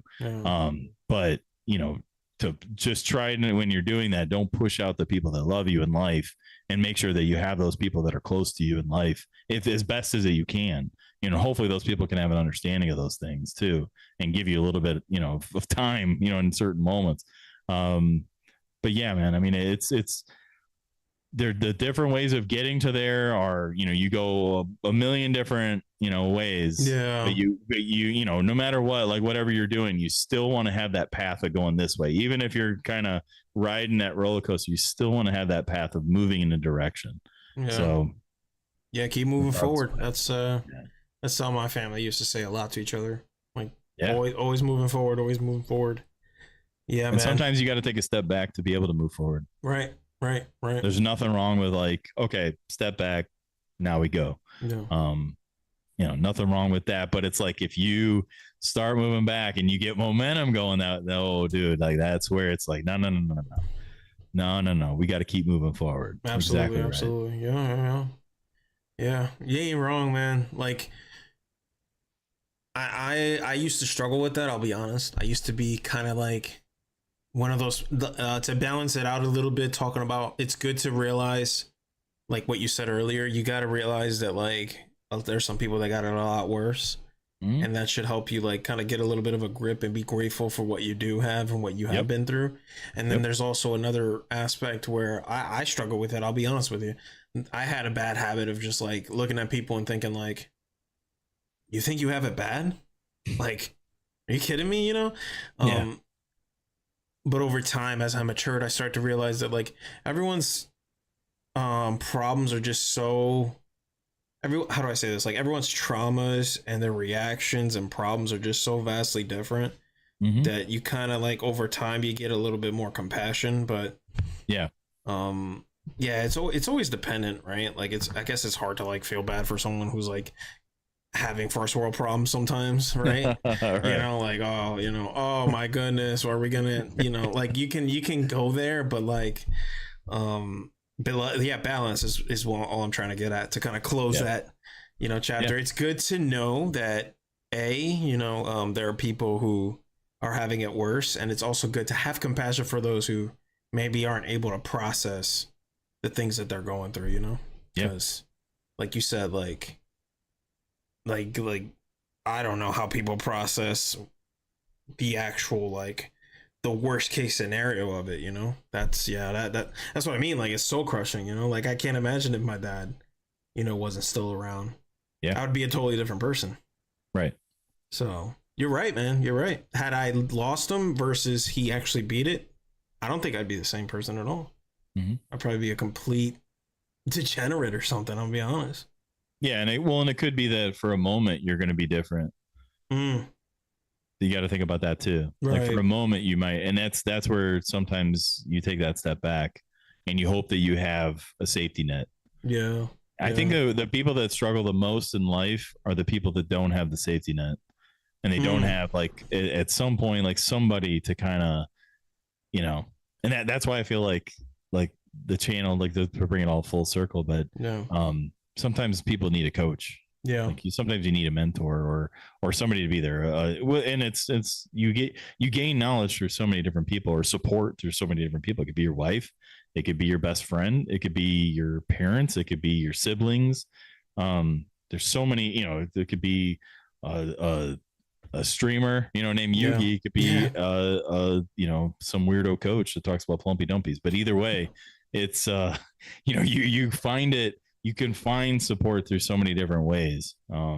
But sometimes it's okay to feel yourself for a second and have feelings about things. I think so many times too, like we're, you know, especially young boys are just told like, get up and, you know, rub some dirt on it and stuff like that. And it's, you know, in, you know, but mentally, like so many times, like those kids, it's like, no. They should feel some of this at some point. You should allow them to feel at least somewhat. Now we're going to dust off. We are going to keep moving forward, but at some point, like, you know, it's okay to share your feelings, dude. Like as a boy, like, but I feel like girls are, you know, like you know, after my divorce, like when I got a divorce, um, the advice that I got from guy friends were like, it was like, stop feeling bad for yourself. Just get up and just blah, blah, blah. You know, like stop being such a P word, you know, like Yeah. it's like, that was like instant, like, you know, okay, yeah, cool. Like, you know, but you know, for like girls, it was like, oh, you know, like, let's talk about it a little bit more. You know, it's like, well, I actually felt pretty good to actually talk about things a little bit, Yeah. Yeah. as opposed to just blasting through everything. But yeah, Yeah, because it's not realistic. Yeah, it's just no, not like.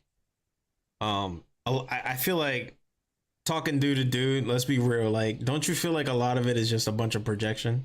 Like they didn't get that same love, so they kind of like project that onto people. You know what I mean? sure, Like when a guy tells me like, you know, stop being such a kitty. Let's say, yeah, you right, know, right, you're being a real kitty right now. It's like who hurt you, man? Like you could put, you know what I mean? Like we're not in high school. Like you yeah, can, you know what I mean? Like yeah, put the guard down. It's fine. You don't have to prove yourself anymore. Like it's okay. right. You know, Well, like I think the difference in genders is that um, guys are always searching for solutions. hmm, So the solution to that situation is to get over it and to not feel, you know, back here in the past.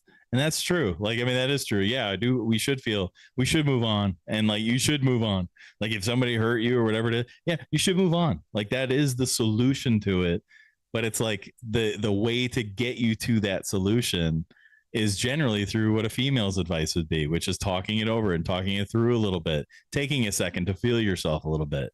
Um, there's some unhealthy things with how, you know, females will deal with certain issues, because they tend to just agree with everything that the person's saying, which is not necessarily, you know, you're just telling a person what they want to hear. That's not necessarily good with dealing with it either. But yeah, no, that's why we need both. Like, that's why you need so many different perspectives. Like, you need diverse opinions. Like, you just do. Like, the bottom line, like, the more of us giving opinions and helping, but with a kind heart, with those suggestions, like, it's the better it is, the better you are. Yeah, I'm with you there, man. Like, I think it's a perfect union. That's why it works amazingly. Like, I don't like this male versus female narrative that's been happening the last 2 years, mainly from like mainstream sources in YouTube, like mainstream streamers, more particularly big names that I won't name. One of them I talked about. Yeah, I don't subscribe to that mentality, because we should work together, right? And this is someone who speaks to both males and females, cordially, respectfully, inside of stream, outside of stream. Like, at the end of the day, to wrap it all up, and then we'll go to some of the next questions. Like, we're all human beings, man. We're all human beings. People watching are human beings. We've got males and females watching. Like, we got to work together, man. We got to stop this BS where, like, obviously there are inherent differences and behavioral differences. No one's arguing that. But what we shouldn't do is wedge a gap between us. I think we can work together, because, like you said, you've been around, some women who are more inclined to listen to you speak. You should work with that, versus just looking at that as a sign of weakness, or that they don't have the capacity to understand what it's like to be a man. And it's like, yeah, they're not going to understand if you don't talk to them. Exactly. If you ostracize them and make them feel less than, absolutely, they're not going to want to talk to you. I hate that. I hate that so much, because that's not the world I grew up in. I don't think that's the world you grew up in. No. The high school I grew up in, I had all types of friends, all races, all genders. Yeah. It was not an issue until, like, for some reason, after the pandemic, I swear we just went bonkers. Like, what happened to where, like, now we're bashing each other? Like, before it used to just be like a joke, like, or like, very obvious. We didn't have to rub it in constantly, like. Yeah. So, well, I think what most of those streamers end up talking about is, I'm trying to put this in the best way, but it's essentially, since the world is on demand, I think everybody wants their world to be their world and what they want inside of their world. And I think what a lot of the males talk about in a lot of that is that, the expectations that certain, people have over other people, it's unreasonable. Like, there's a lot of things that are reasonable about, those worlds, but because we've been taught that everything can be on demand, like, if I ask, like, literally with a flip of a button, I can have a toothbrush show up to my house tomorrow. Yeah. That's insane. Like that, like, so the level of on demand that exists there, and that people feel entitled to, like, having the world be exactly how they want it to be at all times. That's the part of it that is, I think, really driving that wedge, is that, and especially with the male versus female thing, is that, I don't know, there's a lot of it that I could unpack, but it's like we were talking about before. It's like, that's a slippery slope when you start talking into there, because then all of a sudden people get offended. But it's like, at the end of the day, like, the way I actually feel is that, I love everybody. And, like, I'm proud of, like, the statistics of the fact of, on my stream, we've got, usually the numbers for YouTube, it's like 90% male and 10% female. And at least on my stream, it's more in the 20 to 25% female on my shows. For some reason, I've hit something to where I get 2 times to 2.5 times the females will actually show up into the show.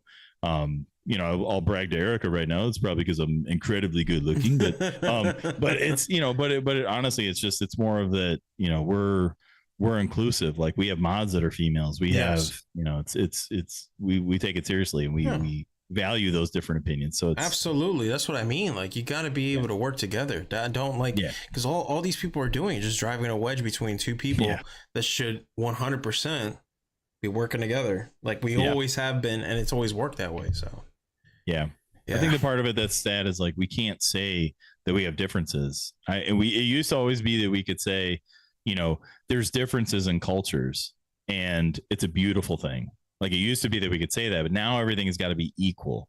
We have to find equal in everything. And And that's that's just, not, yeah, that's not the world. Like that's not reality. no, Like, and of course, like then all of a sudden you get into the privileges and you get in, I mean, all the world of that. And I don't even really like going to there. Like what I really like talking about is the fact that like you have such a different upbringing than I had.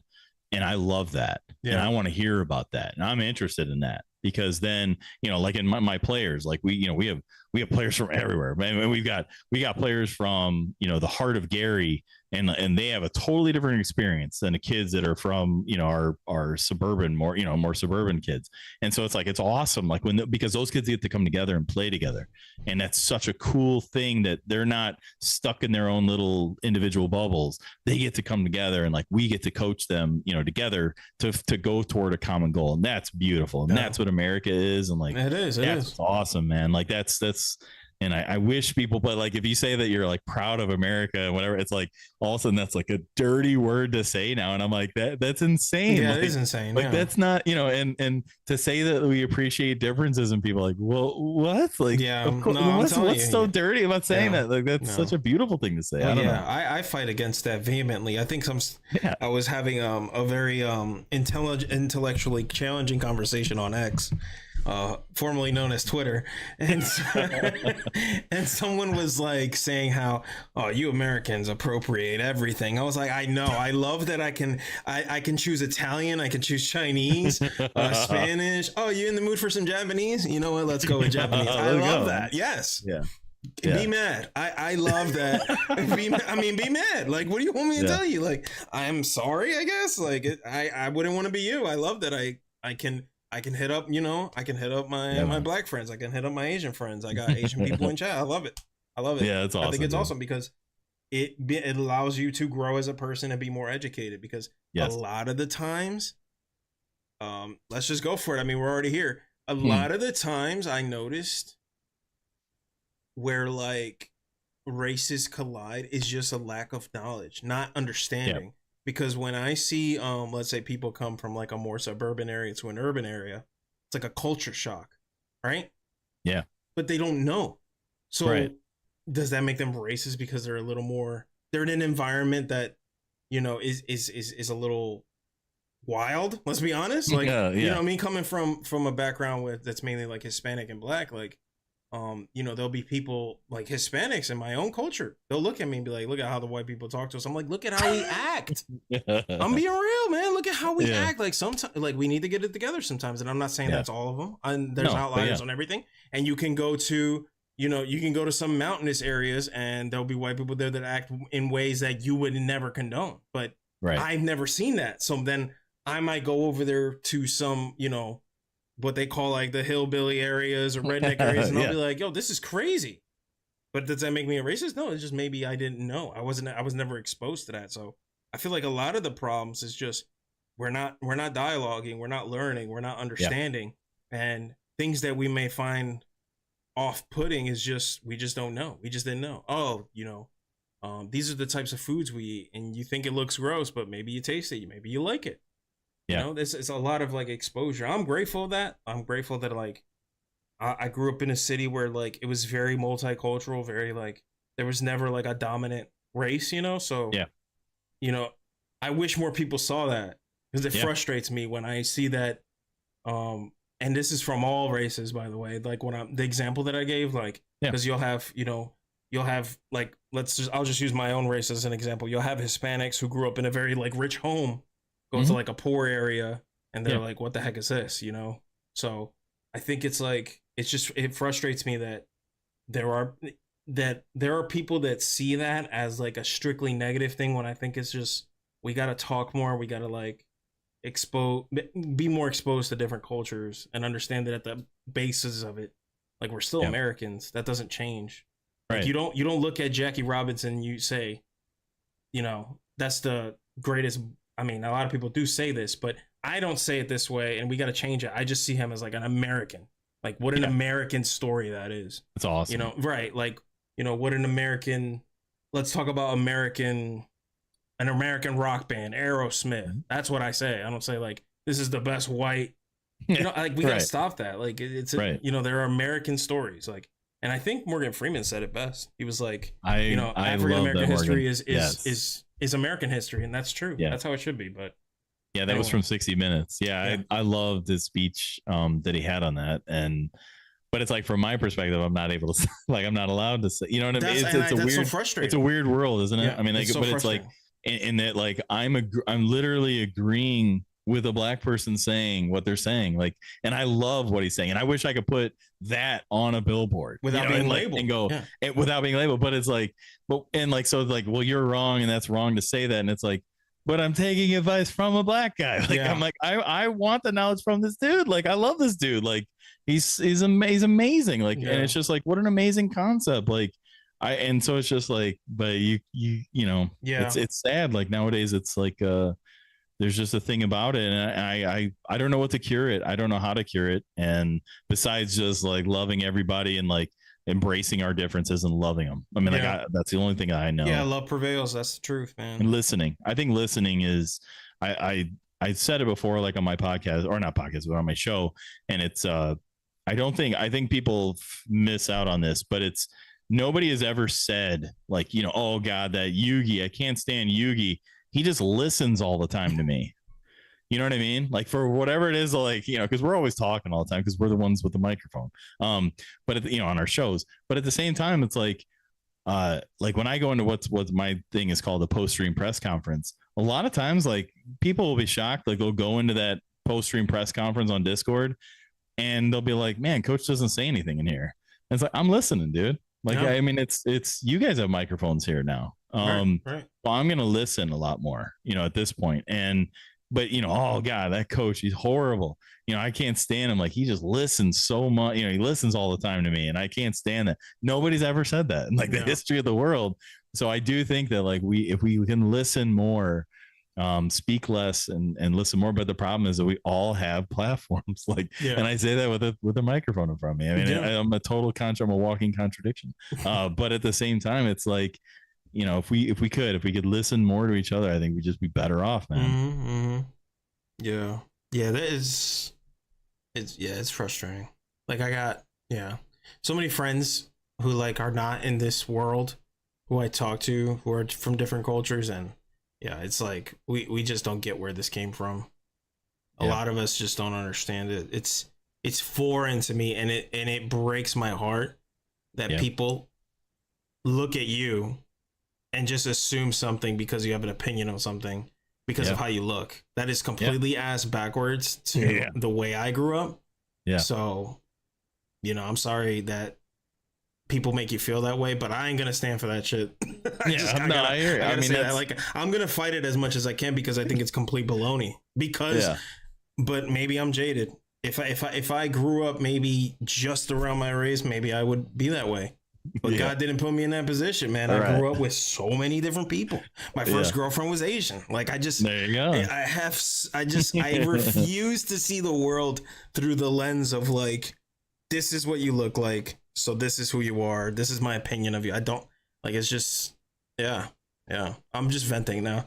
No, but it's right. It's so frustrating. I mean, I grew up in a community that was like all white. I mean, not all white. Like it was, but it's mostly white. And then I didn't get a real experience of diversity until I went to college. So you go down to college, and then there's people from everywhere, man. Right. It was a little bit of a culture shock. Right. It was, but it was awesome. Like I dug way into it and like had friends from Oman and was going to like their dancing shows. That's and like, cool, man. Like it was like, this is the coolest thing ever. Like there's so many like cool things and like learning all that stuff. And like, you get to the point now, like where like, I'm so curious about all of it and I enjoy all of it that like, I have players now that like, they're like, coach, you know, if you want, like they're black players, like just to put in perspective, like, you know, not white players saying this because what I'm about to say, but they're black players like, coach, you know, if you want to say the N-word, you can say it, man.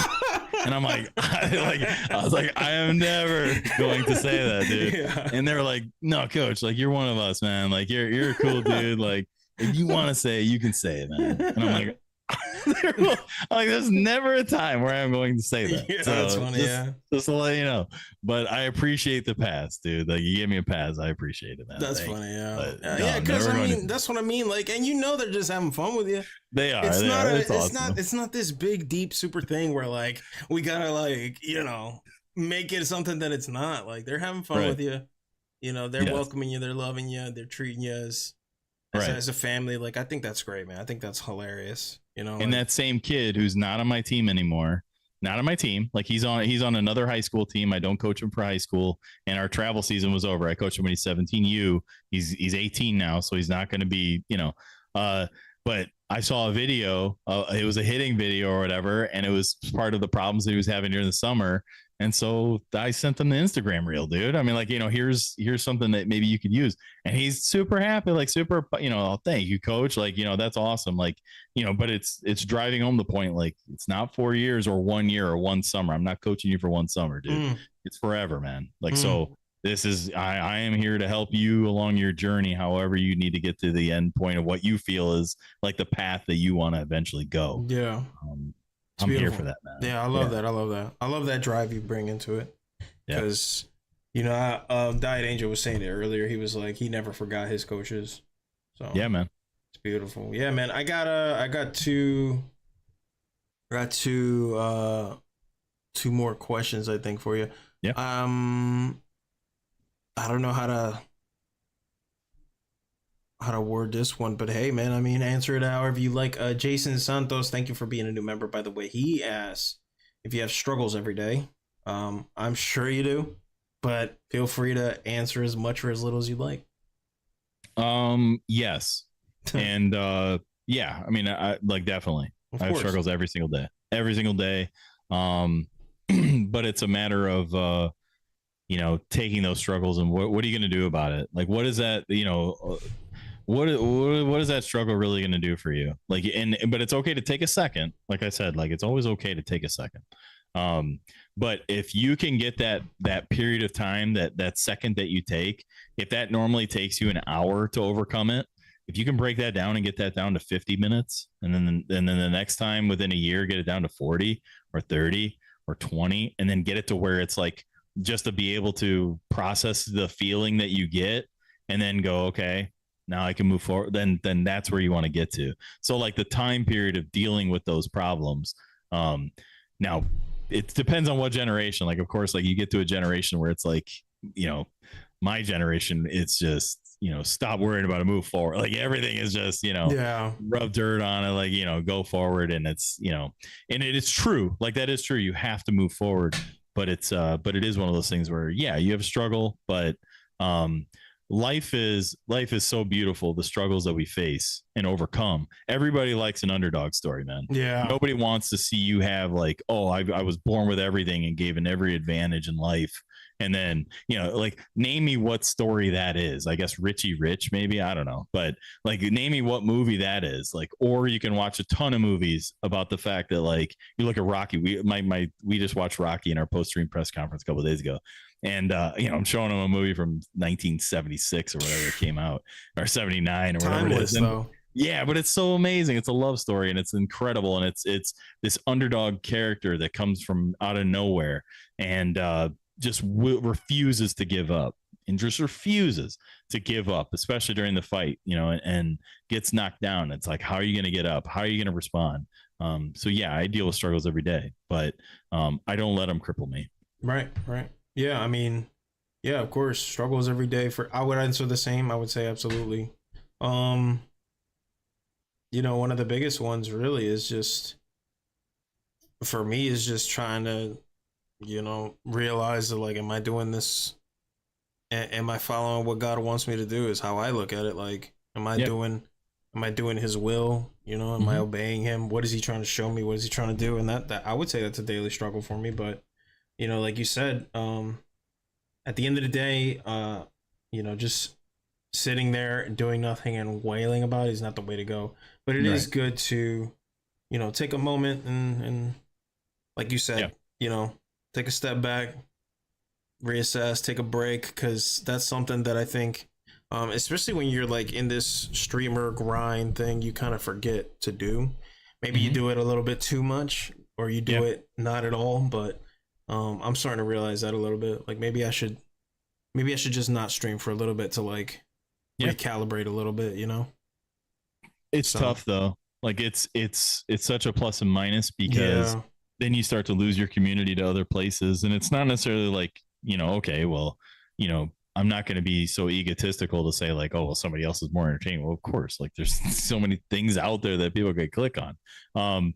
So it's hard to lose the momentum of it if you do take a break. So I would almost say like if you take a break, which you absolutely should, because you don't want to burn out. That's the tough part. But then you start to lose that momentum that you have. Like I struggle with it because of the summer, and I'm gone 50 days out of 60 days on the road with our travel baseball team. And so like during the summer, like I lose a majority of our momentum that we built up. And it's like, I know my lobbies like switch from, we had 25, 20 going into it in our Fall Guys lobbies. And then all of a sudden, like you come back and it's like, all right, I'm back down to 10, it's like, all right, so here we go again. Like, let's just build. And then, you build it. Okay. 15, 20, 25, the other day, 30, like cool. So it's like, there is a community aspect of it. And as long as you're communicating to your community, I think you're going to be fine. Yeah. Yeah. That's the idea. Like, I don't plan on going cold turkey. Right. But stopping streaming a little bit and then just doing videos, shorts, maybe like minor updates here and there is the plan. Because you're right. I would never want to just go straight cold turkey, not say anything, not do anything. Right. Like that's certainly not the plan, because like you said, you lose your momentum, and then the community somewhat, they feel abandoned. They're like, okay, that's awkward. That's the hard part. Yeah. Because I feel like a live stream viewer is a unique individual, like there's a special expectation, I feel like, versus like a shorts or like a video viewer. Right. But I'm not under the impression that people who just watch shorts and videos only watch shorts and videos. There's actually a lot of cross, but I feel like maybe more so for like the Twitch side of the world, people there's an expectation there, and trying to do that here on YouTube, I just feel like it's hard to get a grasp on, but I think you get what I'm trying to say. Yeah, there's like an expectation. There's more of an expectation is what I'm trying to say. Right. So, but yeah, I think that's all we got, man.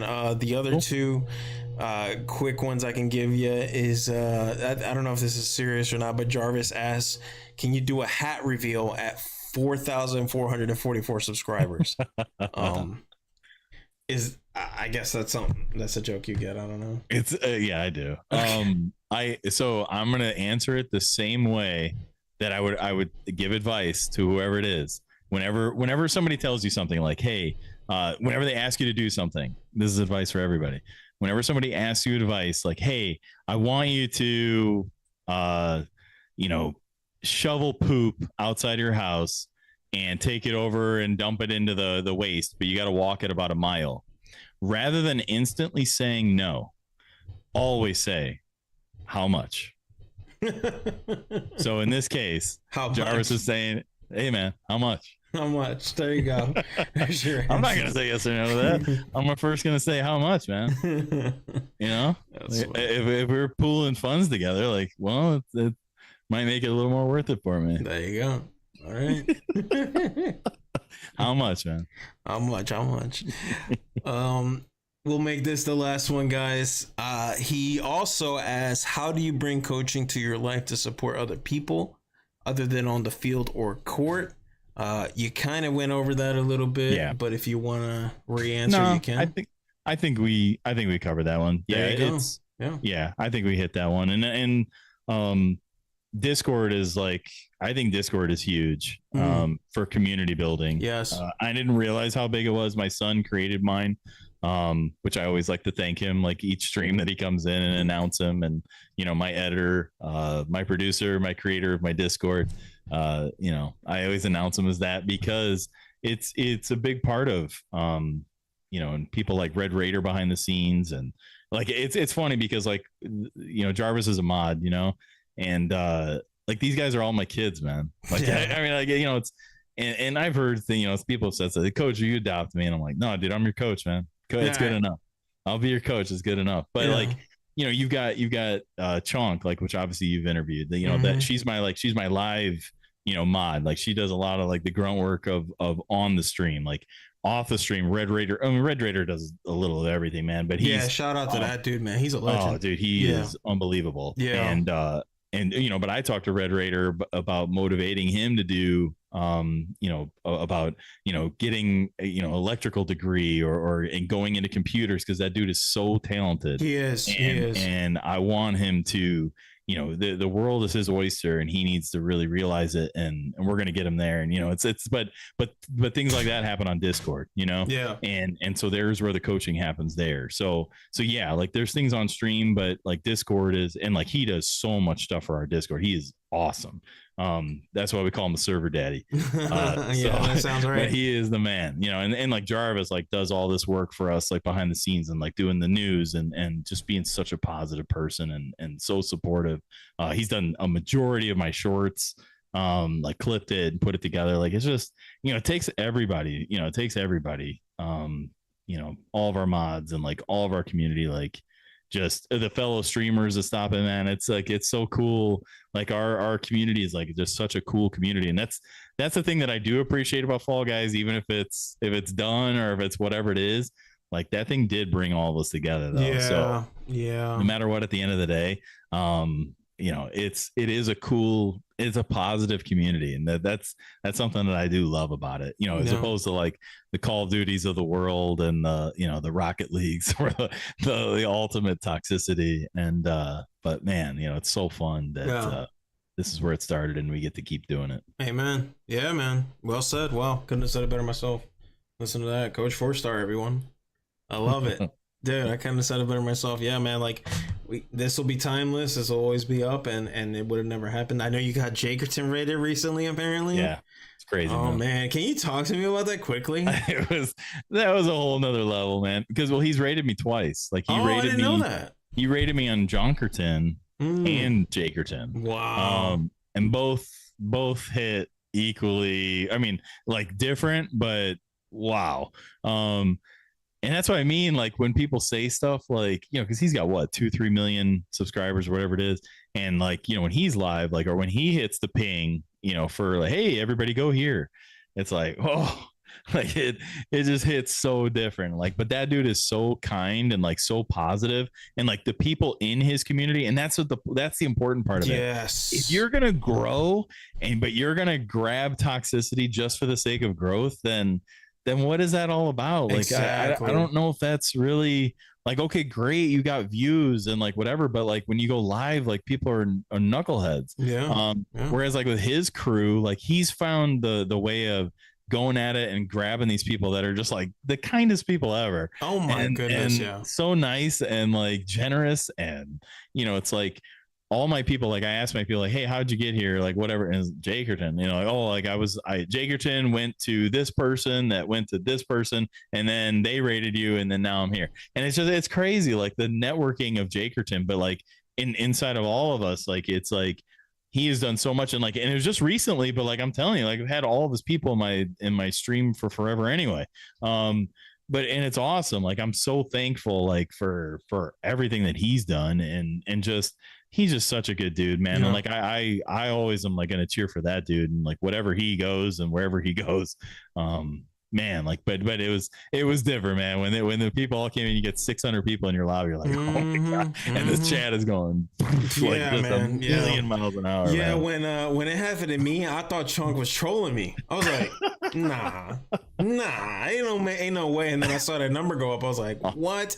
And then like, dude, and then I'm thinking like, I mean, let's be honest, like raids are nice, but they're not like a sustainable model, and you may not get the best. But like, then like his mod is like talking to me, and then I got consistent people from him, and then like on top of that, there's like a server like for people who just got raided. So I met Rex, and it's just been nothing but a blessing. Like I'm thoroughly impressed with him, his mods, and his crew, man, because they've been real good to me. And I told him well, I didn't get to tell him personally, but I told his mods, I said, look, man, like you guys made me feel welcome in ways that like other communities haven't.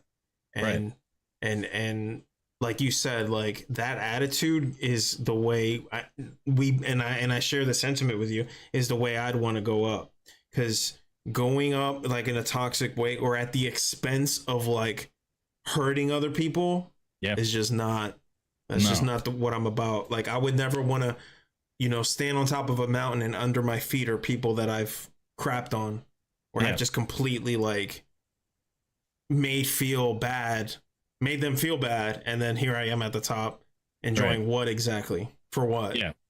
So The only part of it is if you're playing a character that everybody's in on the joke. yeah, that's fair. Like in my opinion, Dr. Disrespect is like the perfect Yeah. example of that. Like Yeah. he's, you know, that dude cares like Yeah. behind the scenes, Of and like you course. can see like and like, but he's playing that character of disrespecting, and like it's so beautiful, man. Yeah, Like yeah, I yeah. love his stuff, and it's just like, you know, but at the same time he's like trashing people and like Mhm. whatever. And so but if you're in on it, like you get it, like Yeah. and you get him and you understand it. So like he's able to, you know, there is that, like you could have those people too, and he's able to do it in like the most toxic, Mhm. you know, crazy masculine. Oh, I love it, because if you think about it, if he awesome. says something and it goes viral, he could easily just be like, but that's my character talking. Right, You know what I mean? Like, Yeah. is it really how I Yeah. feel? I don't know. You know, Yeah. it's my character talking. So yeah, you're right. He's a great example of that, and he's yeah. about it. Like it's hard. Like, I mean, there's some other ones though that I've seen, and it's like, oh man, I would not want to be the, you know, you told me overnight, like, all right, you can have that million followers, but it's that. Nah, Yeah. no thanks, man. Yeah, I don't want any part of that. No, not off the backs of people that you hurt. I don't like that. Yep. You know, I'm trying. Yeah. You know, I have a mouth, but I'm definitely not going to go out of my way and like hurt someone. That's weird. It's very strange. Yeah. But yeah, man, this has been a Fun, dude. yeah, this has been a very fruitful conversation. I love it. I learned a lot. Ups and downs, roller coaster of emotions, but you know, we wrap it up in a nice bun. Guys, please check out Coach if you haven't already. Coach, if you got anything you'd like to plug in, anything you'd like to share, you got any upcoming projects, games, schedule, something, let us know, man. I would love to know too, because I feel like I don't even know your schedule. I've been starting to do weekly on Sunday nights. I am starting to like, there's a couple things. One, I give my schedule for the week. So I've been doing that like a week in advance. Okay. I used to have it to where it was all like planned out, but I just feel like it's better to have a little bit of, you know, wiggle room. So, but I do want to have a schedule still. So I put it out every Sunday night. But the only thing to kind of plug is that I'm doing is that I do have a Minecraft stream that I started with my daughter. Wow. And so I'm excited about that. It's Red Raider and my daughter, and then Red Raider's sister. So it's the four of us. But the core is obviously it's me, Red Raider, and my daughter. So I'm excited about that, and you know, playing some Minecraft. I've never played Minecraft Survival, so I'm like clueless, and it gets brought up a bunch of times, and it's fun. That I have no idea what's going on. And so that is kind of fun, and people are able to coach me, which I'm enjoying, and also frustrated at, that they're like, oh, yeah, do this, set up a bed in the nether. Well, how dare you? That is not good advice. Like, so, there's all that. So I got to learn all these things, and yeah, look at the Enderman. That's a good idea. I'm like, oh, I don't want to look at him. He's scary, man. But yeah, so that's kind of what we're doing. But we're doing that every Sunday night. So if people want to, see a boomer coach learning Minecraft for the first time and help them out, can you guys help me out? I mean, just help me out, man. I need help. This is every Sunday you've been doing this? Yeah, I'm going to do this every Sunday. We just started this past Sunday. So that one I know. I'm going to be doing that every Sunday at 6 p.m. Central. Okay. So there's that one. And I usually say, like, I've broken my own advice. Like, usually, like, I always say, like, anytime you do any kind of advertising or you're going on to some kind of project, usually the person that you're talking to, like in a podcast, they're going to want to talk about your past, and what you should always be talking about is your future, and what future projects you want to do. So I've broken all of my, my advice that I give to people, but I'm just talking to my buddy Yugi, man. And I had a hell of a time, talking to you, and like in this conversation was super fun, man. Yeah. So Yeah. I really enjoyed it. And so other than that, just Sunday nights with my daughter and my adopted son, essentially, in Red. So gotcha. it's super all right, fun, man. Guys, all his stuff is linked below, man. You know where to catch him now. He's doing his series on Sundays. Like I said, I really deeply appreciate you coming on. This was fun. This was great. I do plan on having part 2s with everyone starting next year. So You know, if as long as you're okay with it, I'd love to have you back on, and we can kind of anytime, man. catch back up on things. You know, starting from the beginning and wrapping around. And if anyone would like to join, you know, and you're listening, would love to hear from you too. But this is about you, so thank you, man. Thanks, I don't know what else to say other than like seriously, like this was an honor. This was awesome. Like I said, I couldn't think of anyone better than you to have, because you know, hearing that story, we got a little more in detail now, but hearing your backstory and what you're about, what you stand for, I think is something that like it's just so refreshing to hear, man. And the YouTube community is really showing me things that I never would have expected. So you've been a blessing. Thank you. Seriously. Thanks, I appreciate you just having me on, man. This is fun, man. I'm you know, if this does anything, I don't know what it's gonna do. I mean, what's it gonna do? You know, but I mean, you already know. I'm posting it everywhere, so it's gonna do something for somebody. You know, the clips. I hope so. Yeah, the clips do pretty well. So you know, I'm as long as TikTok and Instagram got my side, but you'd be surprised. I think I just appreciate. I just love. I mean, I like the discussion. You know, absolutely, like absolutely. I just think it like that's why it's like. I'm not doing it for, all that. You know what I mean? I understand. Like, I just enjoyed having a conversation with you. Good. Like, and this is the place to have it, man. You ever got anything you need to say? I got your back, man. I think you're good. I think you're a good ass dude, man. Outside of like our banter or like times you like mess with each other, like at the end of the day, man, like that's the fun. That's the fun. That's what I'm saying. It's kind of like it's and like you're talking to V-Tice, like the way we mess with him is the same way. You know, like it's all love at the end of the day because we know what we stand for. And it's beautiful, man. I appreciate it. So yeah, guys, that's it for this episode. I'm gonna end stream here. Guys, if you're listening on Spotify, you're probably gonna get it a day later, but everything will still be linked in there as well, so make sure you rate it. And as always, take care, be good to each other, and I'll see you all probably on Wednesday. I don't know what I'm gonna play. I still gotta figure that out, man. I probably should just play some Fall Guys or something, because it's been so long that I almost like I gotta like back pay it. I don't know. We'll see. But yeah, let me end it here. Subscribe to Yugi. Hey, I appreciate that. All right, Do guys. it.